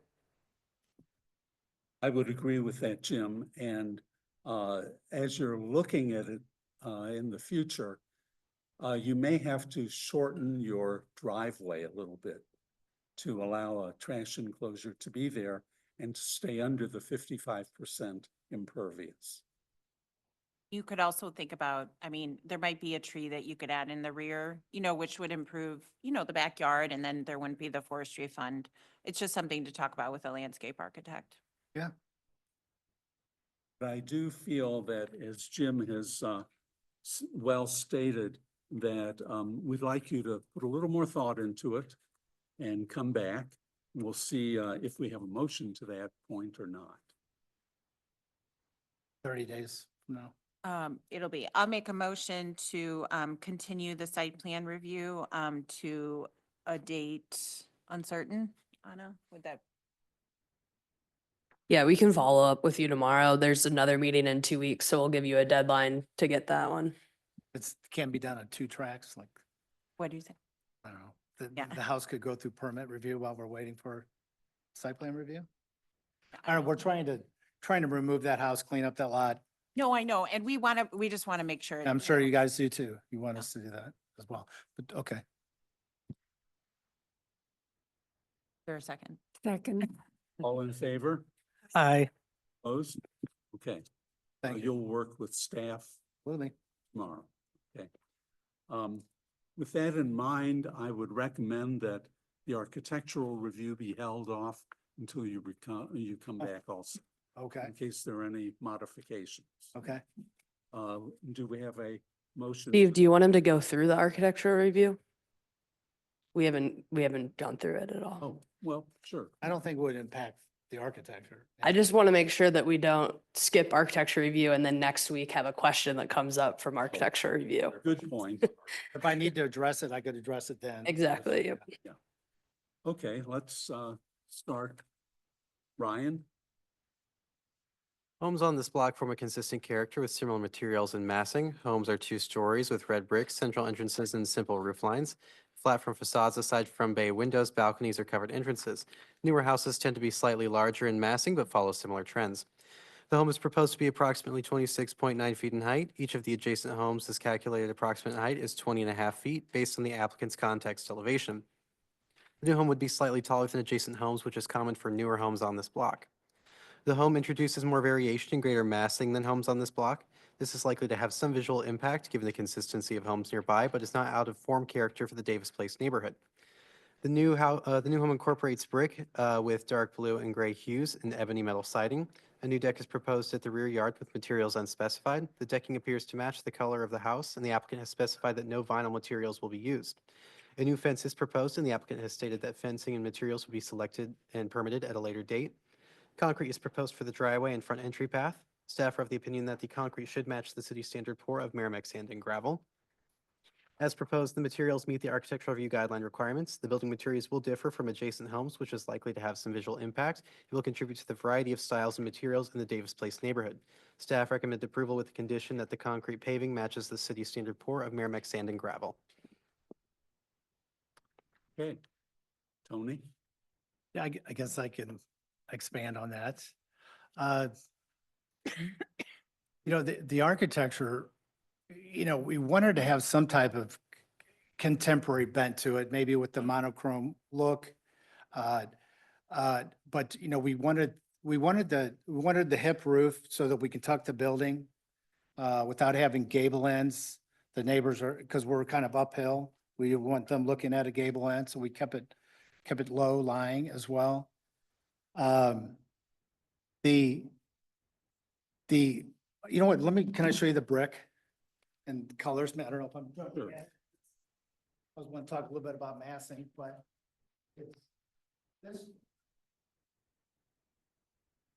Look is similar to a house. Try to talk. Tony, maybe, can you just talk into the microphone, just because people are online, just otherwise they can't hear you. Thank you. Yeah, so, yeah, we wanted to,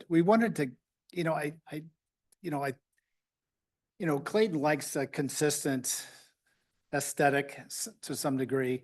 So you can't go too far with the contemporary look, but we thought maybe we could achieve it with the brick color, maybe a kind of a monochromatic look. Our roof, we have a dark roof. It sort of has a blue slate tint to it, but the gutters and soffit are black to kind of bring that cap down and around. that meets the gray brick. You see the metal siding, standing seam metal siding there, that's probably not done very often, but I would love for you to see the quality of that material. Can I show it to you?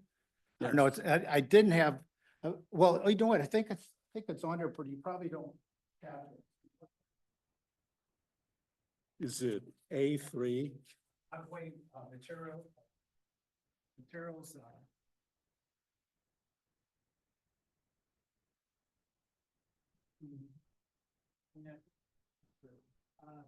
That's the finish, but it doesn't really capture. It's a really beautiful petite.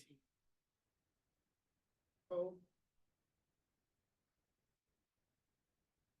really beautiful. It's that neat, but it's not that. That's a. Can you talk into the microphone so the people online can hear you? Yes. Okay, So it has a wrinkle coat finish. It's a really beautiful, soft patina. It's not just your typical standing seam metal siding. It's really beautiful. so that's vertical siding. Yes. We thought it would be a nice break because you go with the gray brick. It's beautiful. It's Glengarry, iron spot. It's gorgeous brick. But we thought it would give it a little bit more interest. So we brought it around. We just think it really breaks up the brick. And we thought, yeah, Clayton is dynamic, but they like a consistent look. But I thought if we could throw in something but still kind of, standing seam was still kind of old world, it harkens back to the period of when that subdivision was built and beyond. We thought the gray color and the black color really is kind of an organic look. It really will blend well with the site. We're going to go with a buff mortar, so that lightens it up a little bit. It kind of ties in with the driveway.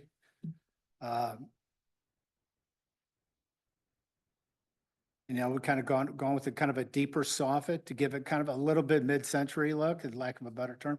The metal siding over the entry door is a flush fascia, gives it kind of a clean, simple, modern look, but still kind of have harkens back a little bit, the history with the standing seam metal. We did want, I did want to throw in something that's a little, maybe contemporary, but I have a metal canopy that goes over the porch. I don't know if you noticed that. And that was going to be black, and that caps off the brick, and that's where the siding begins from there. That's kind of the line of demarcation. I just think the front has a really nice balanced look. To the right, there's a second floor loft with a rail there. The door just opens in. You can't walk out on it, of course. And that will tie in with the metal rail that we're going to use on the deck, which is really beautiful. The decking as well is same color tones.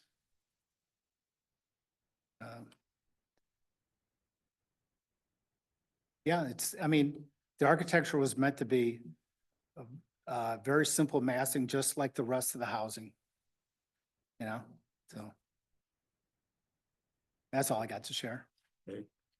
Well, looking at it, the A3 drawing that we have up on the screen, the comparable that you have has a much higher void to it than solid, which is exactly the opposite of the house you're proposing. Oh, I'm sorry. I meant that was basic. Maybe I should have specified. I'm sorry.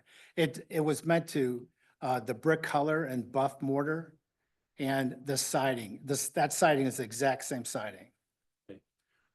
I understand now why you put that in. I'm sorry. But I'm responding to the solid void ratio. Yeah, I see.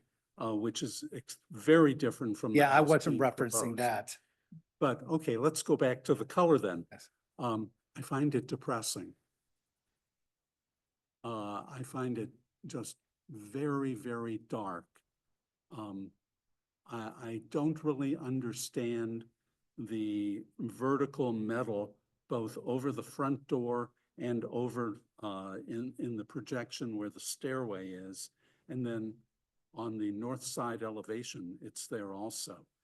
And there's virtually no brick detail except on the north and the west elevations outlining the garage. But when you look, oh, and I'm sorry, and on the street side, only on the southeast portion of it. That's not Um, out, what, I'm sorry, could you? Well, you have more some detail? soldier bricks in certain areas, but it doesn't, it seems very haphazard where everything is placed. What I do like is I like the garage door and I like Could you the front explain why you entrance think it's door. haphazard?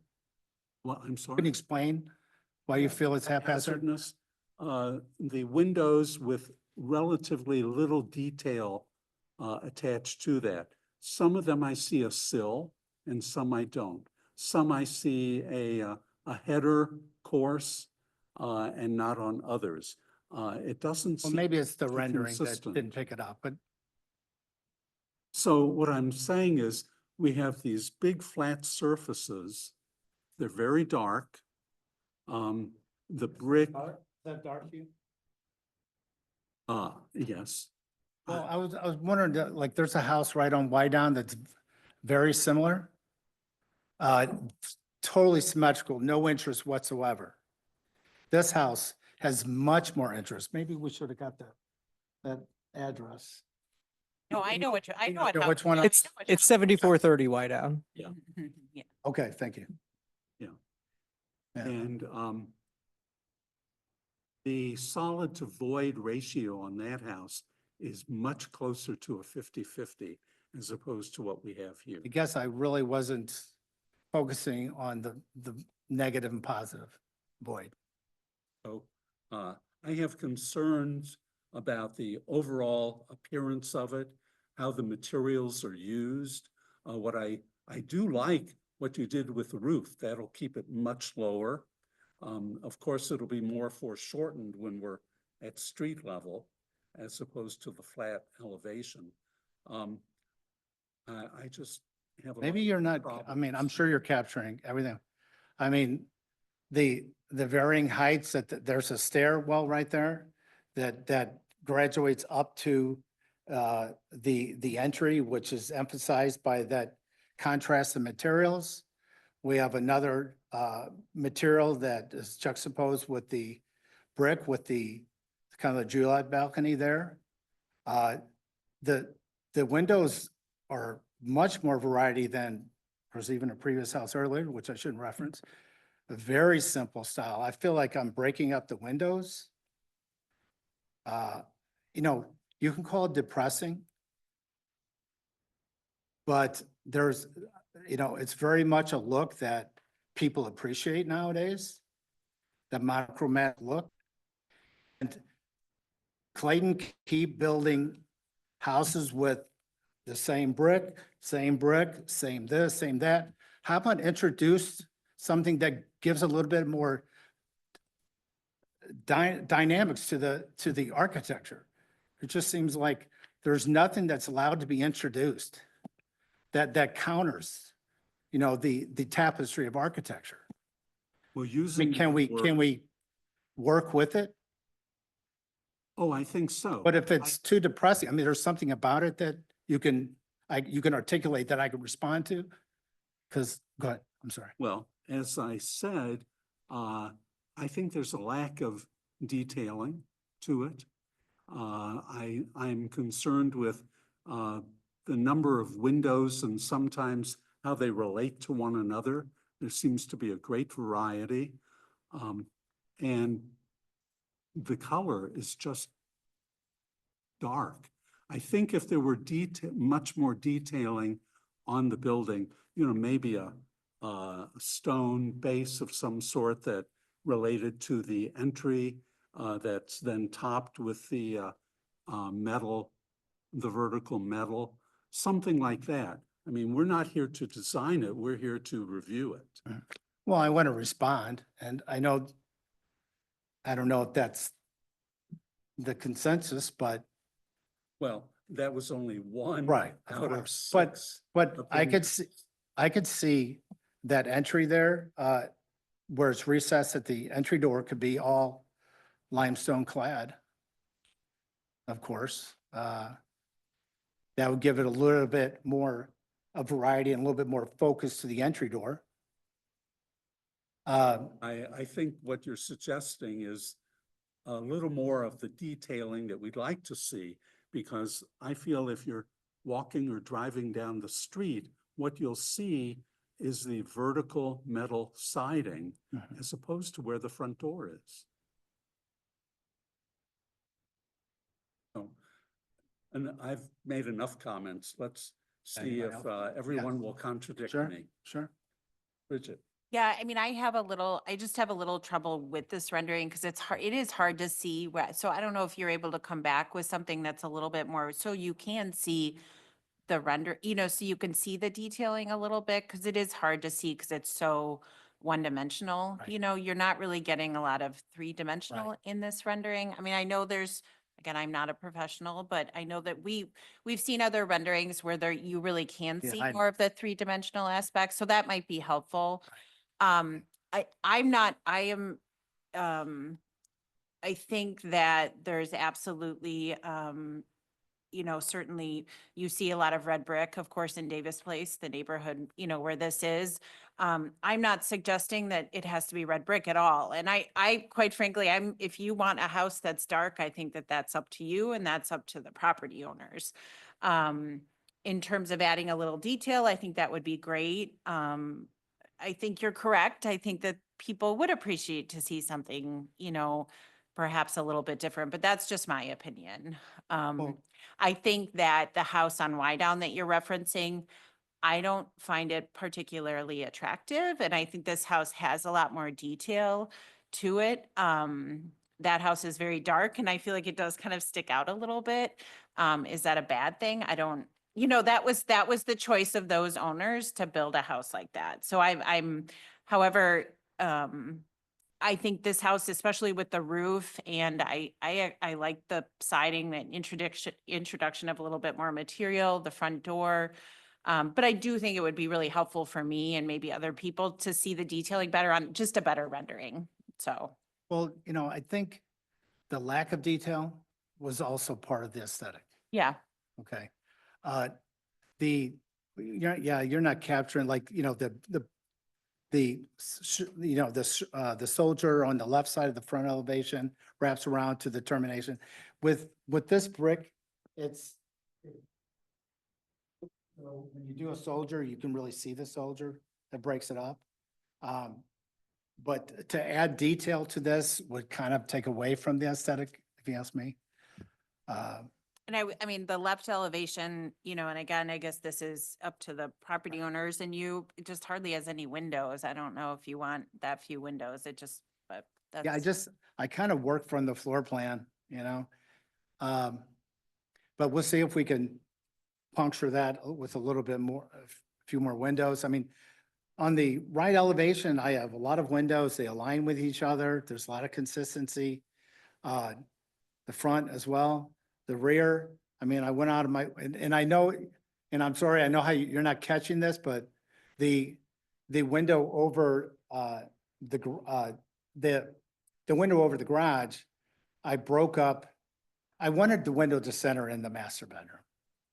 And since it was going to center, I went out of my way to bring over that hip so it's centered right at that window.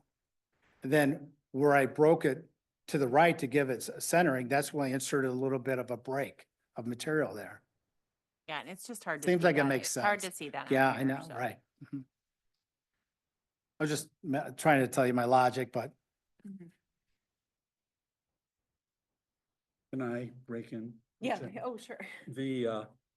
The slope of the roof, and you mentioned the hip over the master bedroom that shows on the rear elevation, the upper left one.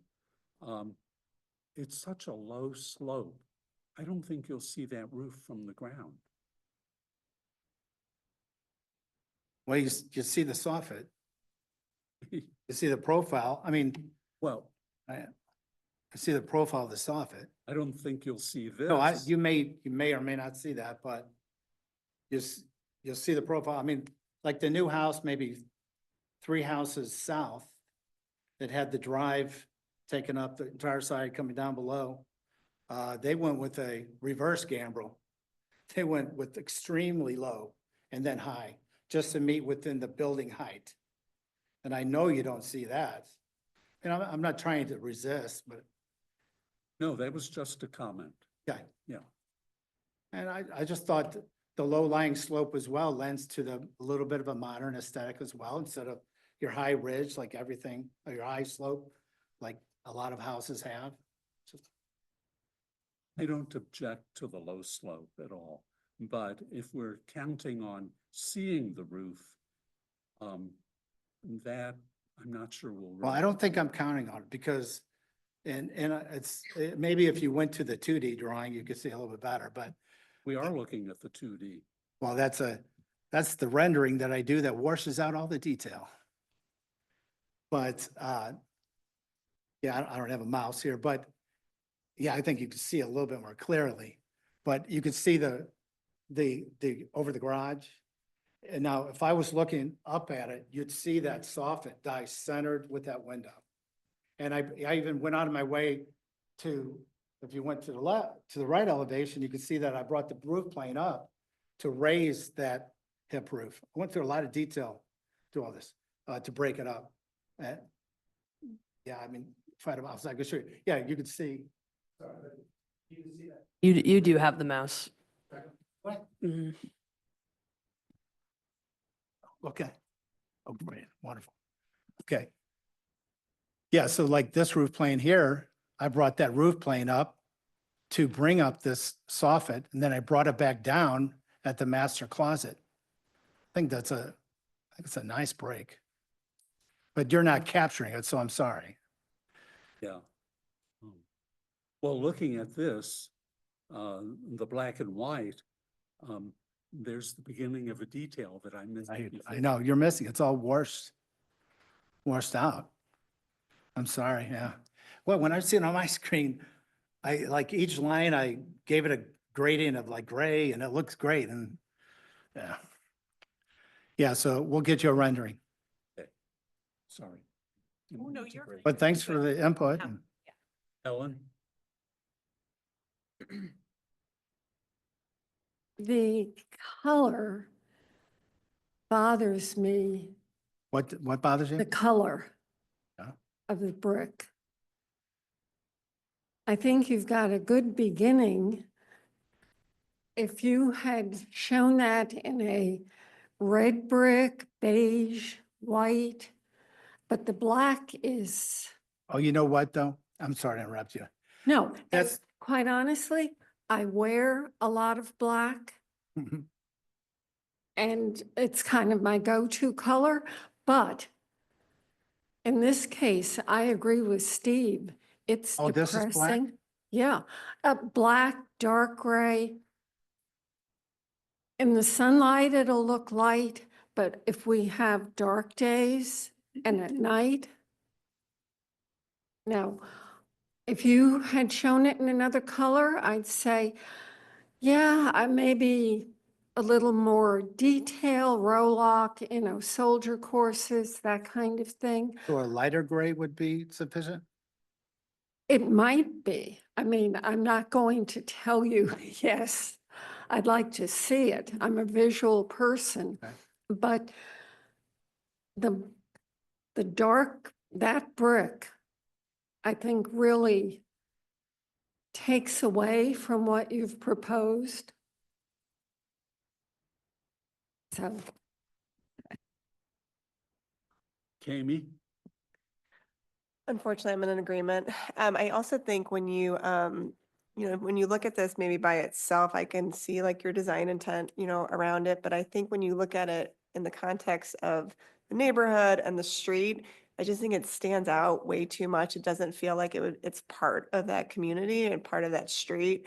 You have all these houses that are, a similar style, similar brick color, and then you go into a school that, it's a massive building that's also kind of a similar, look and brick color. And then you're going to have this, like, I won't call it black, but like dark, gray, like unit just kind of on that street. So I think they're, that's an issue. I think the metal paneling also is kind of, again, I think the design intent is there, and I saw, you know, your comparable, picture, which makes sense, but I just don't feel like it fits within the context of this neighborhood. Yeah, maybe the house on Down was allowed because it's maybe a little bit more urban, because it's next to a road and there's kind of some commercial nearby, and maybe that's why it was allowed. When I think there's like some, you know, white stuff, I just think it's softer than kind of what this is being proposed. Um, and I can see that a lot of care was put into this design, so I don't want to, you know, say that you didn't do that. I just think in the context of where this actual house will be, doesn't fit. Jim? I know 7430 Whiteout has come up a handful of times here, and I know as someone who's newer to this board, when you drive around Clayton, you kind of see certain houses and you look and you think to yourself, it's like, man, that's not one I want on my record. And and I drive past almost every single day, 7430 Whiteout is not one I want on my record. And as soon as I saw this, I literally went and looked up that address because I'm like, I take a lot of issue with this dark of a I color. understand. I think Cammie brought up a really good point that I'm glad she did. It's something that I was thinking is, you know, I hear you throwing around terms like contemporary, mid-century. What I didn't hear any of is any inspiration you took from Davis Place. Well, I mentioned the massing is very similar in the, because a lot of the houses are very simple, you know, not a lot of architectural features. And I thought the massing was, you know, the window arrangements were rather conventional in the front. But I thought, you know, this house, you know, it may be a property that may be sold to the market. And we also want to do something that meets the market. And this is kind of a desire from the market that likes a little bit more contemporary house. But I understand that Davis Drive is a different neighborhood. You know, it's very traditional. Yeah, and you know, homes are not islands and they need to fit into a context. And I feel like the whole reason we have an architectural review board here is because of the strength of the neighborhoods in Clayton. So yeah, it's hard to not feel like it's a very square peg being just hammered into a round hole. I guess a couple other things. It definitely seems your design intent is going to be much better served with a realistic SketchUp rendering versus the colored rendering that you have. I think if you feel that your colors and details will pop more, I think that's a great way to kind of illustrate that if you see some of the other things that kind of came before. I know your concrete's not listed, so I would, if you're coming back, make sure you use an list an exposed aggregate for your driveway and stuff like that as part of Clayton requirement. And then also, I know as part of, and this is more just a curiosity, I know as part of the filing process, they ask for comment from the trustees. And I was just curious what your feedback was from the Davis Place trustees on this. If, Yeah, I didn't hear that there was a trustee. There's organization. 3. There is?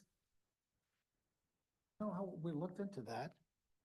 I- I'm sorry. because that's honestly one of the, as someone who's ending my tenure as a trustee in my neighborhood, I know that I just feel like something that Of course. I thought I called and I don't know, I thought I called and you guys mentioned that there wasn't a trustee board there, but I did call and ask, but I misunderstood. I mean, this was at the initial phase. We can't withhold a project for it, but we let people know that they should Okay, well, contact yeah, I that. always do. I always, because that was one of the Click first things I thought of, is I was just very curious. yeah, what I'm the sorry, I didn't mean to. I was very curious what the feedback from the Davis Place trustees would be, if this is something that they would welcome with open arms, or if this is something that they feel is an amalgamation compared to the. Right. Well, I see where this is leaning. You know, we ought to just delete the metal siding because that kind of works with the look. And we'll just come back with more conventional materials. And with the neighborhood. More so. Well, we'll let you think about that and apply your design Sure. efforts. Okay. David? Right. go ahead and do that. I Yeah. mean, I'll just muddy This it was up productive. worse because I like 7430 wide down. But I think I like it because there's a really simple symmetry on it. And I agree. I think the soft accents on it really work. And at night when it's lit up, I think it looks great. So that's just me speaking personally. I know everybody's different, but Does it have architectural detail? not a whole lot. No. Yeah, because see, that's your. That's, I mean, so everybody's going to be different. And Exactly. I think Exactly. you've heard the comments here in getting it maybe more and keeping a little bit with Davis Place. I do think But Davis Place is a the different vertical neighborhood. the Yeah. vertical metal siding and that sort of thing, it does stand out Right. in that neighborhood and Yes, it's a I agree. little I maybe too understand. different. I mean, I feel like, because if you Context. go up and down Wydown, I mean, there's a house close to Demond that is so unusual and very contemporary. I just think it is very dependent on, yeah, Davis Place is very The- traditional, right. but if you go over to Yes. parts of Clayton Gardens, you do find more contemporary I look. agree, So it is very, from street to street, things Yes. can change. I'm sorry, I don't, hope you don't feel I'm forcing, my opinion, but I think you made your point that Davis Place is it's a different ecosystem of architecture. It's very conservative, so. Well, I think from what we're talking about is we'd like to postpone this to come back with the site plan. Make a motion to continue the architectural review for a future date. Second, Yeah, so 2 weeks will be site plan. Yeah, review. you'll talk to Anna about it. Okay, got it. Yep.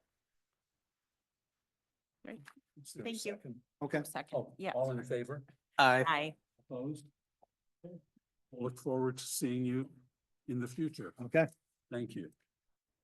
Steve, we do have a hand up. We didn't do public comment for that, but I don't know if that's what Okay. this hand is. Before you leave, Nancy, Yes, I have a quick question. And only one. Is there an intention to sell this property, or is that an appropriate question for here? Is it a spec house or that you have the Spec owners? house. Right. Oh, so these aren't the property owners? They are the property owners. Oh, but they're not going to live in the house. They're not gonna live in a house. Oh. I'm sorry, okay. did that need to be specified? No, but that's what Nancy was asking. That's what I'm just curious Yeah. about. Yeah. Okay. Got it. Thank you. Okay. That was my only question. Okay, thanks. Okay. Okay.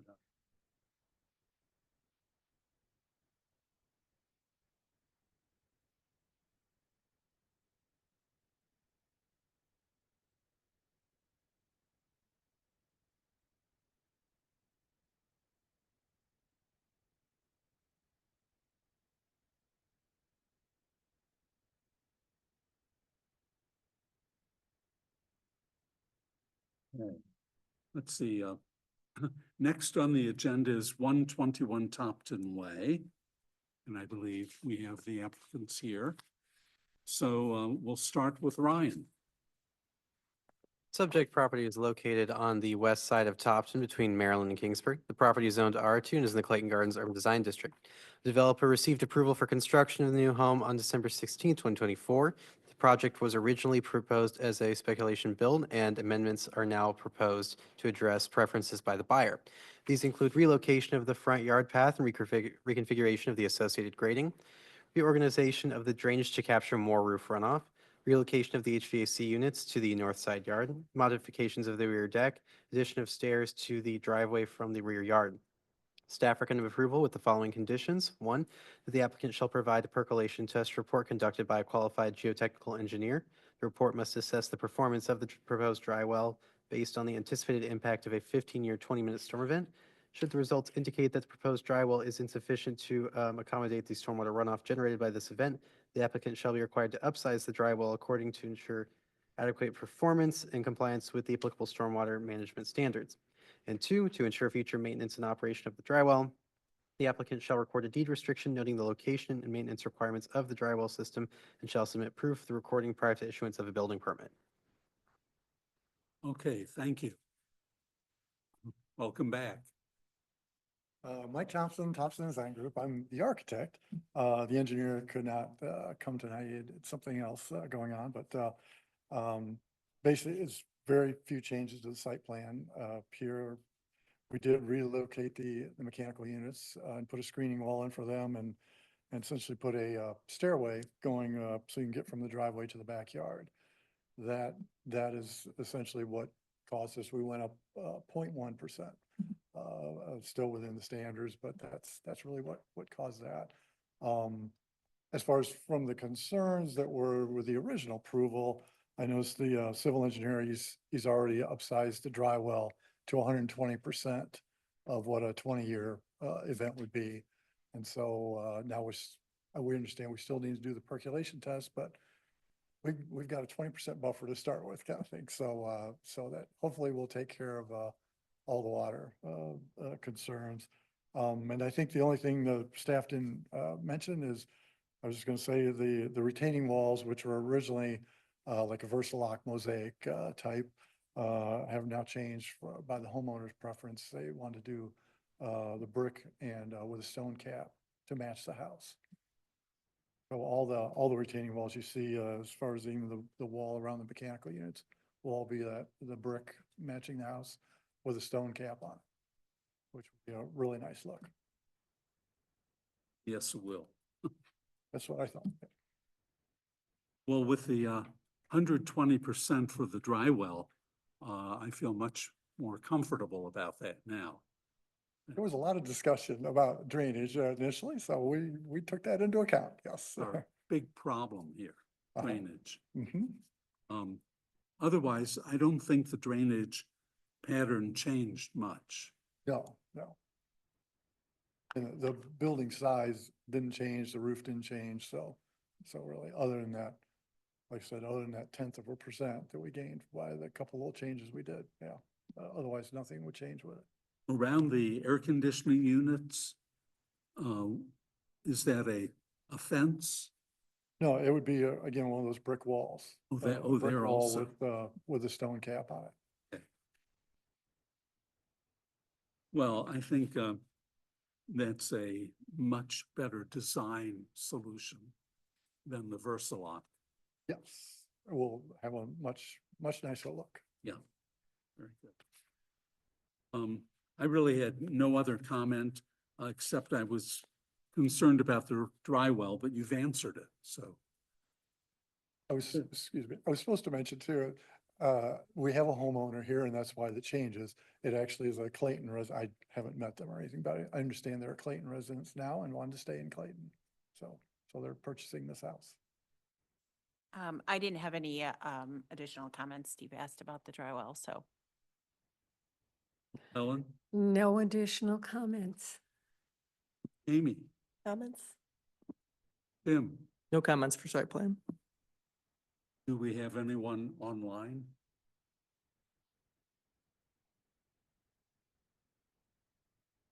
Okay.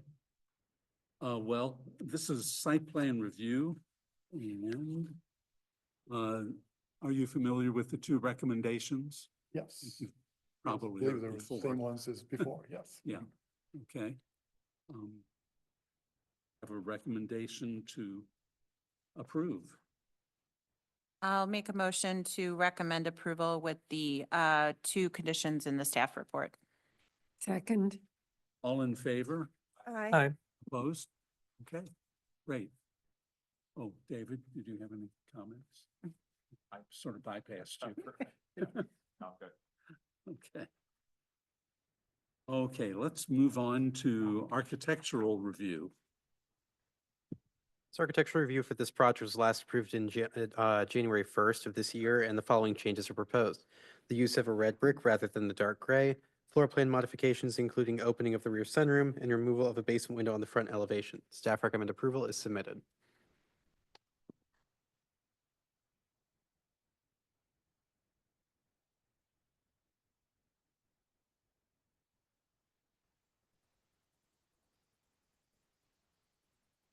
Okay, materials, again, some slight changes due to the having an owner and their preferences. There was some brick detailing along the top. Well, should start out with the kind of major change. We have less stone now on the two bays along the front. There's just a narrow stone there with brick detailing over the windows. They like that idea. It's consistent with all the windows in the around the entire house, that detailing of the brick. And it gives a little less, a little smaller stone line going around there. Basically, so it kind of concentrates more of the stone look around the actual entry, the front door. Although we've actually taken a little bit, the door itself is not surrounded by stone. It has stone over it. There's the roof actually was raised just slightly to do the same kind of brick detailing over top of the windows instead of the trim coming right down to the windows. Kind of as you move around the house, kind of the big change that was done, we had a sunroom in the back of the house. It is now changed to an outdoor room. And the fireplace that was there originally was just a cantilevered fireplace with stucco board on it. Now that's a wood burning fireplace, so it adds a whole chimney going up the rear of the house, which is a really nice look, which is brick, of course, now. And actually has a fireplace in the master bedroom too while it's going up there. So otherwise, I guess we're pointing out that whole look is all repeated with all the retaining walls that you have around the house. And I think, yeah, that was really the changes to it. As far as the materials, you see the brick there. It's this right here, the driftwood would be the shingle that we have on the roof. So both the brick that we see and the shingle that we see are both a little darker than what we're seeing in the rendering. Is that correct? Just, I think that shingle will come off really pretty close to what that is. The brick may be slightly darker. The material of the brick was actually picked by a house that they sent the builder as far as a brick that they liked. And so, and they had the brick supplier go by and this was the brick of it. So it's just slightly different from what the rendering is there. Well, I think the use of more brick and less stone compared to what we saw before looks very good.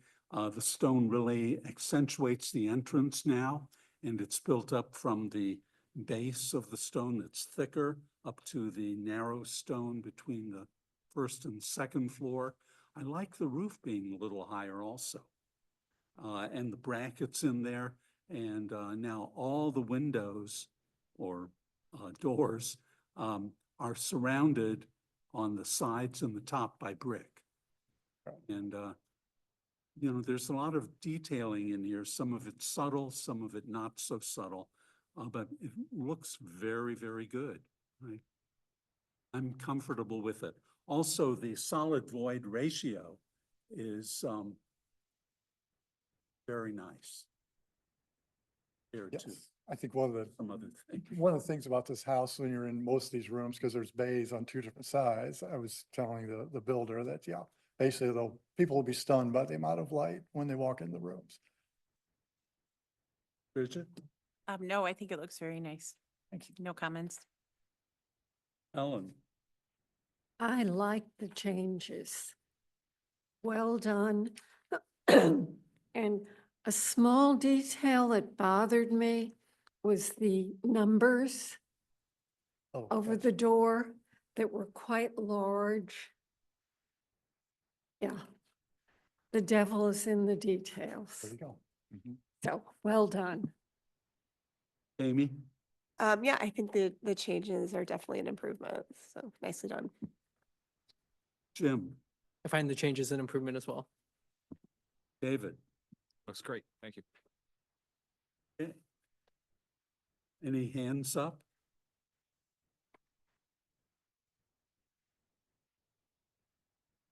Okay. We have a recommendation to approve as submitted. I'll make a motion to approve as submitted. Second. All in favor? Aye. Opposed? Okay, well, thank you. When will this one start? Just as quick as possible. It will probably take me till tomorrow to get the drawings done, and then yes, yeah, we'll have it in for permit. So, yep, quick as we can. Well, thanks for hanging in tonight. Thanks. Mhm.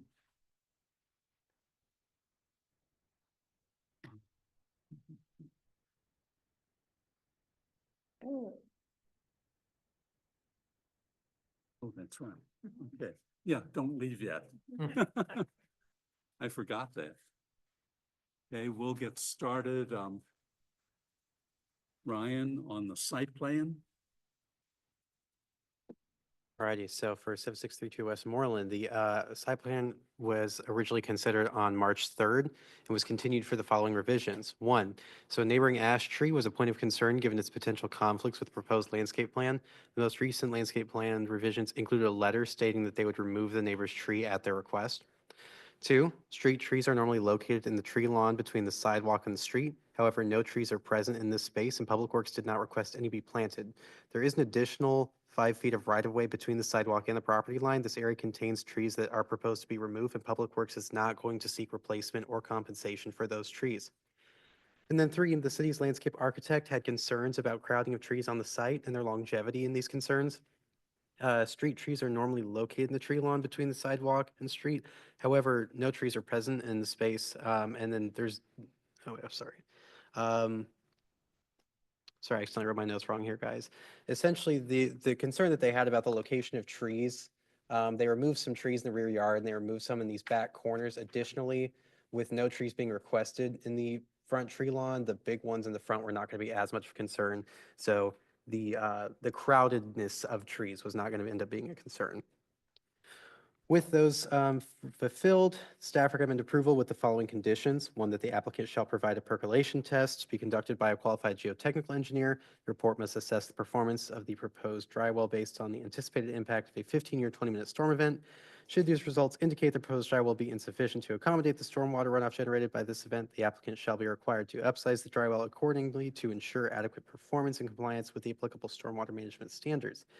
Two, to ensure the future maintenance and operation of the dry well, the applicant shall record a deed restriction noting the location and maintenance requirements of the dry well system and shall submit proof of the recording prior to issuance of a building permit.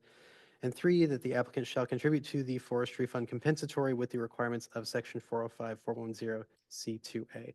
Clarification on that last point, with them removing some of the trees, they did fall below the canopy coverage requirement, but the landscape architect felt that that would be better for the longevity of those trees rather than to crowd the site trying to meet the canopy coverage requirements.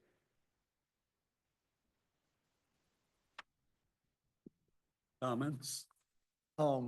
Other than, I know last time, basically everybody was happy with the drainage and what the civil engineer was doing is really just a landscape issue. And I think probably the biggest part of the landscape issue was solved by taking down the neighbor's tree that they had asked to be removed, because admittedly, we were trying to plant trees underneath another tree, which is probably not a way to make trees live. So that, you know, that all got solved. So. I think your site plan changes are fine. Really don't have any problem with it. Bridget? I was just curious, Anna or Ryan, are you able to speak to why we wouldn't want to put a new tree in the tree lawn, or what was the reason? Was there a reason for that, or? So there are technically street trees noted on this site. Public Works did not actually have record of those. They're considered street trees because they were in the public right of way. They were not where street trees typically are.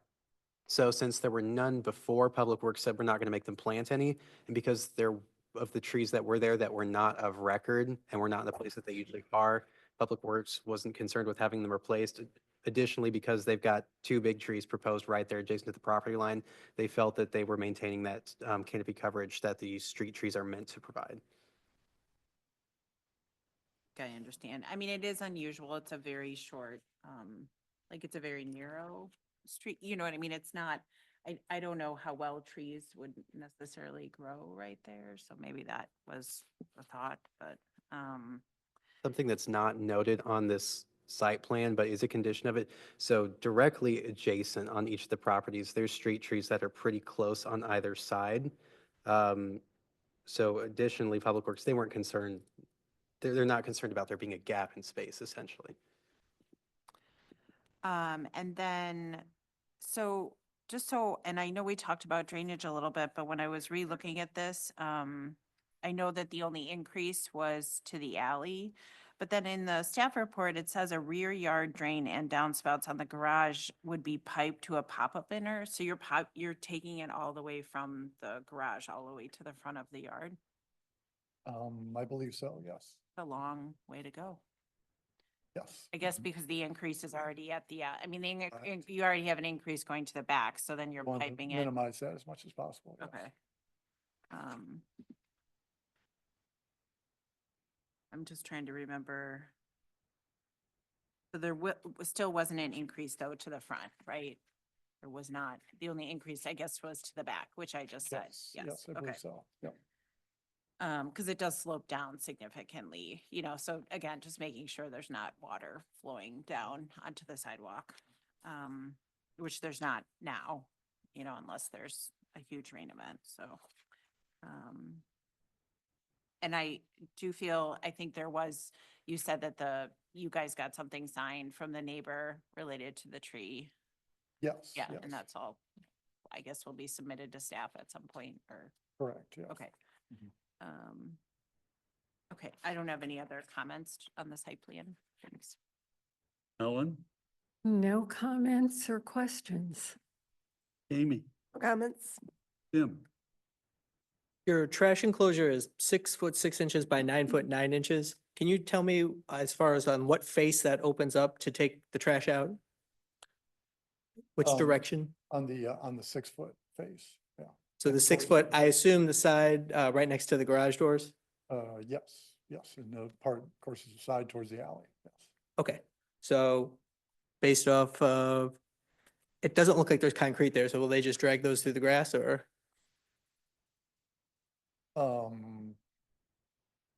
is that the intention or?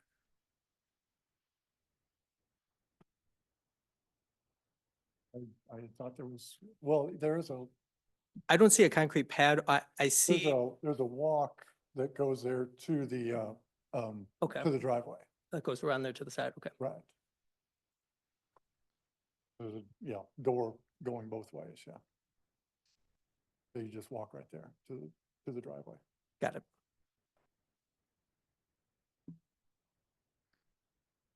Dave? I don't have any questions. No. Again,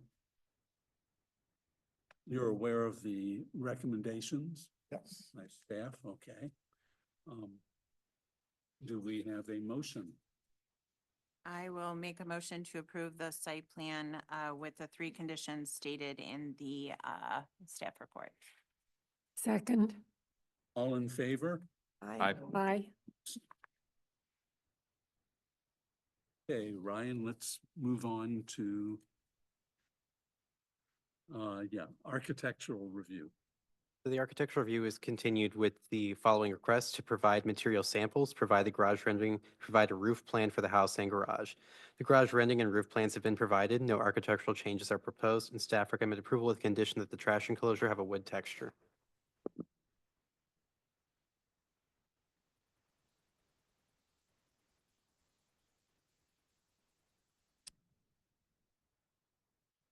I think last time we were here, as we went around, everybody liked the look of it.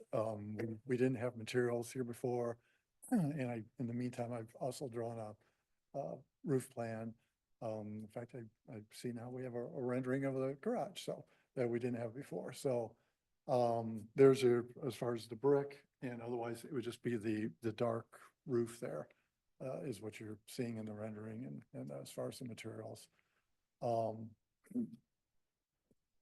I guess in my humble opinion, it's a very nice looking house. It said that it does fit in with the neighborhood, and so I really like it. So It is a nice looking house, I agree.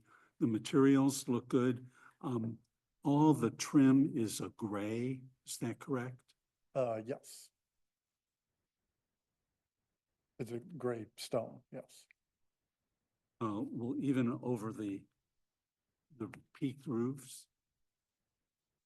No, the fascias that are gray, no, would be, more of a cement board. Oh, okay. So really, we have white, gray, and then the dark roof. Right, with the copper accents with the gutters and that, yes. I think it looks very good. I do agree it'll fit in that neighborhood very well. So I'm comfortable with it. Bridget? I mean, I agree that, and I think the garage is very attractive. I think it's a very pretty house. I just have a lot of trouble, and this kind of came up, this came up at the last meeting. I really am concerned, at how high the roof line is. I mean, I think the house immediately to the east of it, I think because it's so flat, it feels very imposing when you're on the sidewalk. I mean, it just feels like a tall house. So it is overwhelming to me to think that this house is almost 7 feet taller. The roof line is 7 feet taller than the house to the east. The house to the west, I think when it was built, I would guess probably the architects or the developers probably thought, there's a much smaller house in the middle. So they had the roof line come significantly down so that, again, probably providing some deference to I'm not sure what style you would consider the house that's coming down. I don't know, arts and craft. I'm not sure, bungalow. I don't know what you would say. But I think it was nice how they kind of provided some deference and height. The height came down significantly. It is a tall house, or at least it comes to the midpoint, of your roof. But it's so far over. So really, when you're looking at the house to the west, it doesn't feel very big or very tall. So I am very concerned that this house is gonna, there was a new house built down the street, which is 2 stories, and it blends in very well, and it's not much taller than the houses on either side because it's a 2-story home.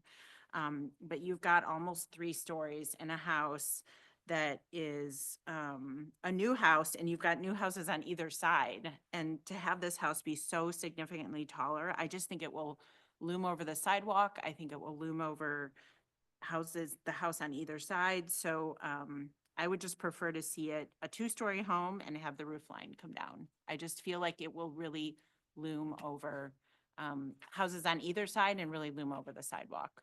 So. Well, essentially what we did with our house, the gutter line lines up with the house on the east side. Now, we do have larger windows in our house, which makes it look bigger than the single smaller windows on that house. I guess, whether you like windows or not, we happen to. No, I love windows. I'm not afraid of big windows. Okay, good. So, yeah. But as far as the gutter line, we actually, on this house now has a 9-foot second floor. We actually pull the front wall down to an 8-foot in order to make the gutter line up. So it looks like our house is not taller than that. Now, as far as the roof going up from there, of course, as we talked about last time, the roof is, other than the gables, the roof is going away from you. Right. So yes, a peak of our roof is above the peak of their roof. A peak of our roof is going to be back further from the street also than the peak of their roof. So I think it's even just that peak in the front, it just feels very, because I think you are trying to get a full story basically on the 3rd floor. So that peak in the front that's on the left, that it's on I guess the eastern side, is very high. And I think that's what you're going to feel at the street. So I'm just concerned about how it's going to feel. I think it will feel very imposing. I think it's a very attractive house. I think it's very pretty. It's not so much, but I think just from the standpoint of the context of like even just the new houses on either side, I just think it will feel so tall. So. Ellen? Picking up from Bridget's concern about the height, the drawings indicate the 3rd floor has a 10-foot-3 ceiling. yeah, at the exterior walls, it has it's a 5'10" ceiling that slopes up to in the middle of the room. The reason for that 10'3" is the back of the house, you step up to come onto that room there and onto the roof deck. So that will give that room a 9-foot ceiling. Could you pull it down? It's a third floor and has the context with the game room, kind of like the old-fashioned attic and going back to when they had a ballroom on the third floor. It's a different space. It's not your main floor or your second floor. The third floor is kind of a fun, more intimate space with the walls, the ceiling coming down. Could you pull that 10 feet down to 9? Yes, and really the 10-foot in the 2 front rooms is what you're seeing. Like I said, it's based on to keep the ceiling height the same as the rear room there, which is up 2 steps. They're up 15.5 inches. And that's the 10'3" versus a 9'1" is the difference in the height there. We don't actually need the height in the front rooms as far as, I mean, do you need a 10-foot ceiling? No, of course not. But what would be difficult is against the outside walls, we're actually 5'10" there on those 2 front rooms. So actually the ceiling will be shorter than I am. So that we were trying not to go smaller on. Because the ceiling is at 5'10", which means the windows start out at about 5 feet tall up there. They truly do have the attic type of dormer type of thing where everything is short. Yeah, I don't have the solution, but it looks with the angles going from the angles over the door and then picking up that line. That all looks good, but when you put it in context with what's adjacent, that sharp, swooping up emphasizes the height. And your roof, it'll be back, but on the sides, it doesn't break at an angle until higher than your gutter line. Right, okay. Mhm. So everything is pulling your eye up. It is receding, the roof is receding away from you, but I think if you could just pull it down a bit. I think the 1 foot would make. Yeah, I mean, a that may difference? be a small amount, but I think with this, anything, if you could bring the east-west ridge down to the ridge in the going north-south. So there's a whole lot of roof there, and your roof, I did try to figure it out. It is challenging. Yep. A lot of flashing and valleys and all of that. But I think anything that you could do to bring that roof line, that ridge down would be good. Other than that, I like it. I mean, it looks good. I like the colors. Amy, can I just jump? Oh, Helen, Yeah, I'm sorry. no. Deidre, can I just, what was your, because I'm just curious, there's a house that's similar to this with like a similar lot size that was in Clayton Gardens. And that was just a 2-story house. Was there a reason that you wanted to add another story here? Or what was was there a thinking or Just the size of the lot, it's allowed here, it's done in the neighborhood. For what the developer pays for the original house, you've got to recoup the investment kind of thing, and so the square footage. Yeah, and I wouldn't say that there is a lot of third, I wouldn't say, I mean, most people just have 2-story homes. I don't think that there's, and if there's a half story, it's kind of what Helen was talking about. It's a very small, you know what I mean? Like kind of bonus room that Yeah. you might get on a 3rd floor, but, yeah. But Amy, go ahead. I'm sorry. I just didn't know if your thought process was different, so. Now, that's, if you could do that, that would be great, bring it to. Amy? I'm just curious because you're kind of hearing the same, statements that you heard at the previous meeting. Did you look at shortening this or doing anything to adjust the height of this building home? Well, we looked at, and we're doing this on a current house now on University, I think you mentioned last time, where we do the same thing. We pull it down a foot in the front to bring the height of the new house down, to closer to where the houses around it are, kind of thing. And so kind of felt that, if our gutters match up between houses, I don't know, that should be sufficient. So like nothing? No adjustments were Not, thought not through it? other, not other than that, the trick that we do of pulling it down to 8 feet, yeah, in the front, yeah. Okay, because this is also on a hill, is that right? There's a slight hill up from the street, yes. Okay.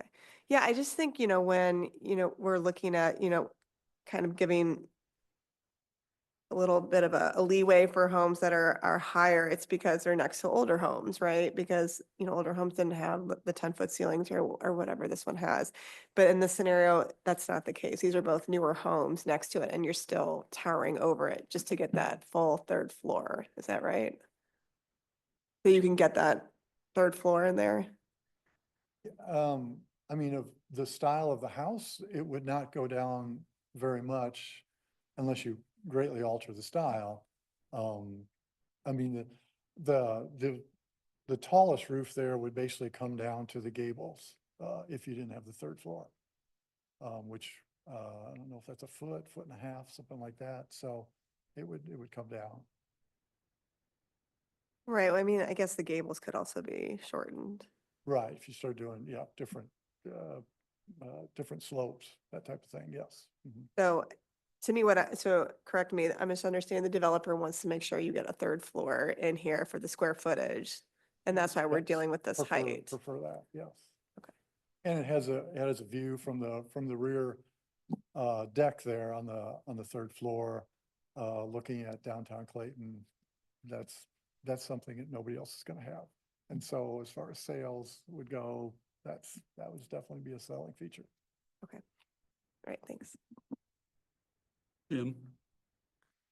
I think maybe some of what Cammie's getting at is we kind of sat here and made similar comments the last time we were here about, we were concerned about the height. And then basically you brought the exact same plan without really any modifications or anything. So I just like, that problem doesn't necessarily go away. So, and really the only additional explanation you gave was the gutter line. So I think maybe what she was expressing was just, kind of a hope that you would come back to us with something a little bit different.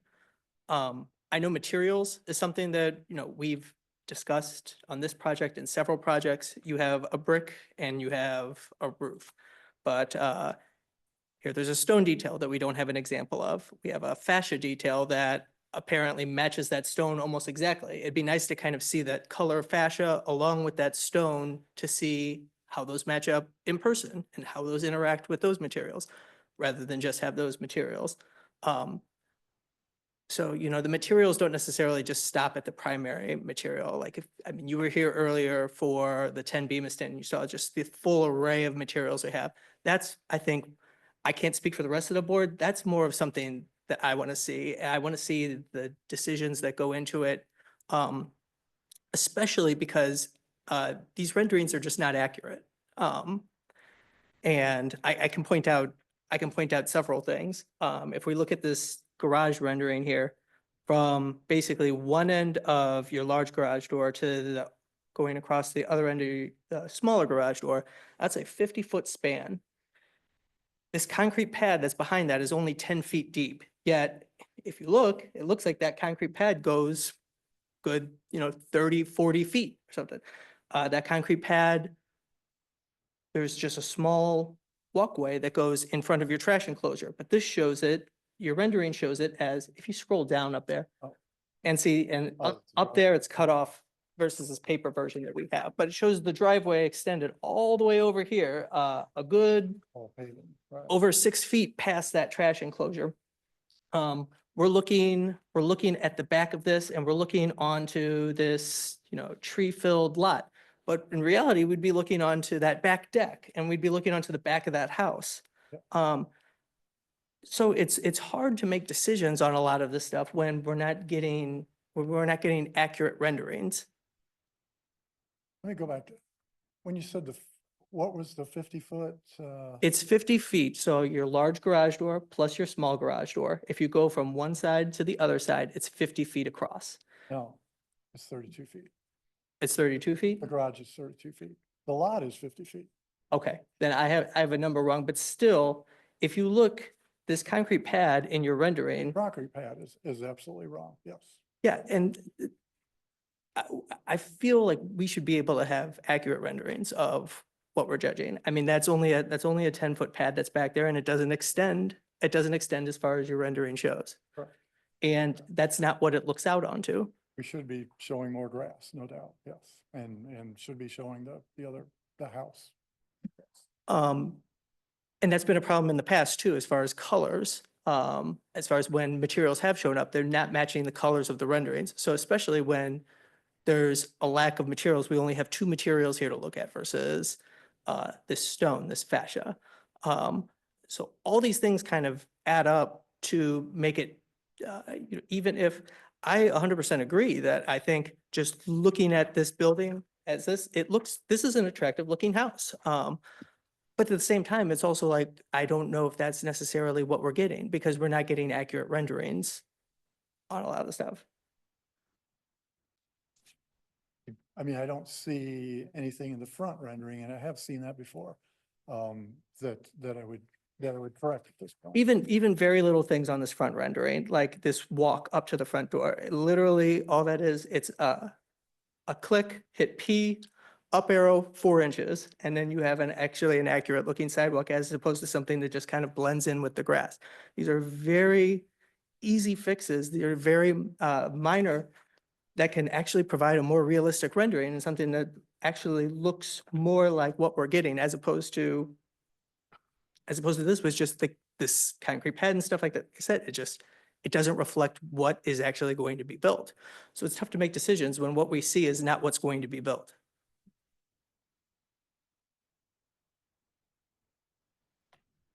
David, I don't have any additional questions.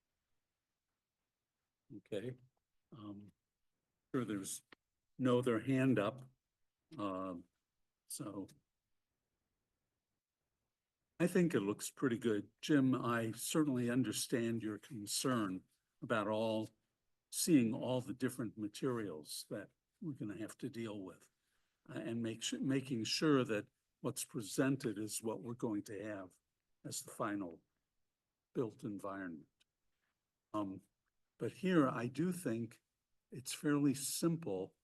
We don't see the copper guttering. We don't see some of the details, but I feel I have a pretty good idea of what will occur. I will make a comment on the height.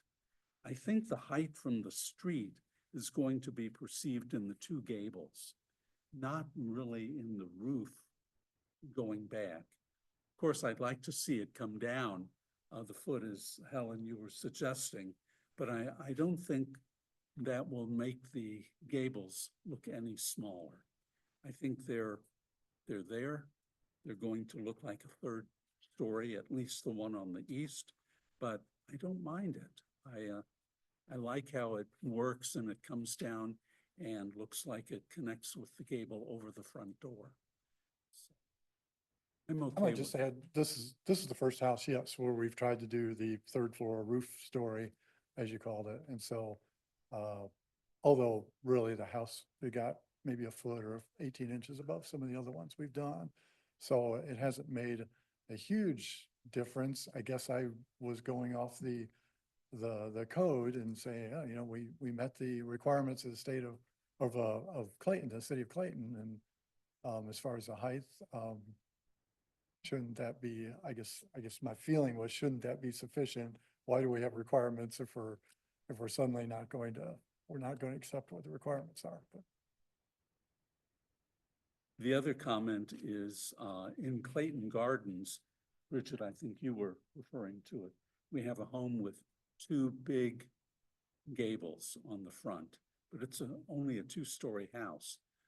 It does stick out compared to the other houses on the street.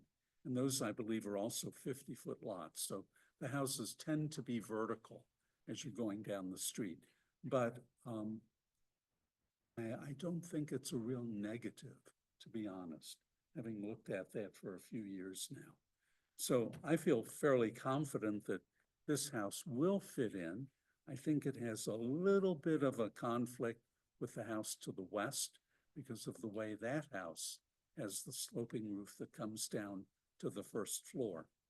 But that house may be the anomaly in the neighborhood. and we did start out with, we have the 7 feet on each side of the house, and we didn't try to go to 5 feet, knowing that we were going to be a little bit above the houses next to it. Basically, I'm okay with it. Any other comments? No, I'll just say, I just appreciate it when, a builder comes in and at least looks at, the surrounding, and I'm not, like, I think it's a pretty house. I'll say it again, I'm just concerned about their height, just because you can build a third floor and add, this is not a large lot. It's not. I'm sure you've been there. So I just think it will feel very oppressive. So. I would agree with you, it's not a large lot. Now, it is 25%, for instance, University House, it is 25% bigger lot than that house has on it. And we're probably, like I said, we might be 18 inches taller, or probably not even that. I think that house was 29 Well, feet and the tall. alley helps you out too with the. Yes, yeah, and the alley helps, no yes. doubt. We don't have to make room for Right, for driveway driveways and all and that kind of stuff. Yeah, stuff. so it's different, but. Yeah. So, I will not vote for the architectural of this project. I'll just tell you, but that's, I'm only one person on a board of 6, so, yeah. Any other comments? We do have a staff recommendation to approve with that one condition, and that was the wood texture enclosure around the trash, which. Yes. I'll make a motion to approve the staff recommendation with the one condition stated. Second. All in favor? Aye. Opposed? No. No, Again, all those? We'll do a roll call those because I didn't get them. Aye. Nay. Aye. oh, nay, sorry. Nay.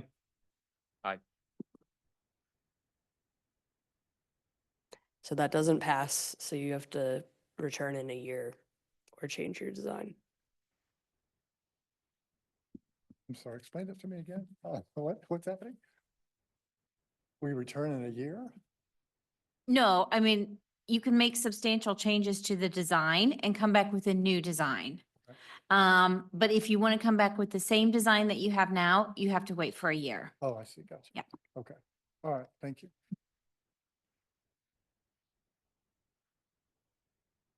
Okay, I guess that makes the accessory dwelling unit go through with that, or just see much point in it? I would wait. We won't take it to the Board of Aldermen without the. Right, we can't really take the architectural portion of it to the board at this point, so I think that they can look at some amendments and come back to us. So we say nothing about this, about. So you may want to just table it then. Let's table it. Mhm. Okay. I'll make a motion to table the portion of the conditional use permit related to the accessory dwelling unit. Second. All in favor? Aye. Opposed? Okay. Thank you.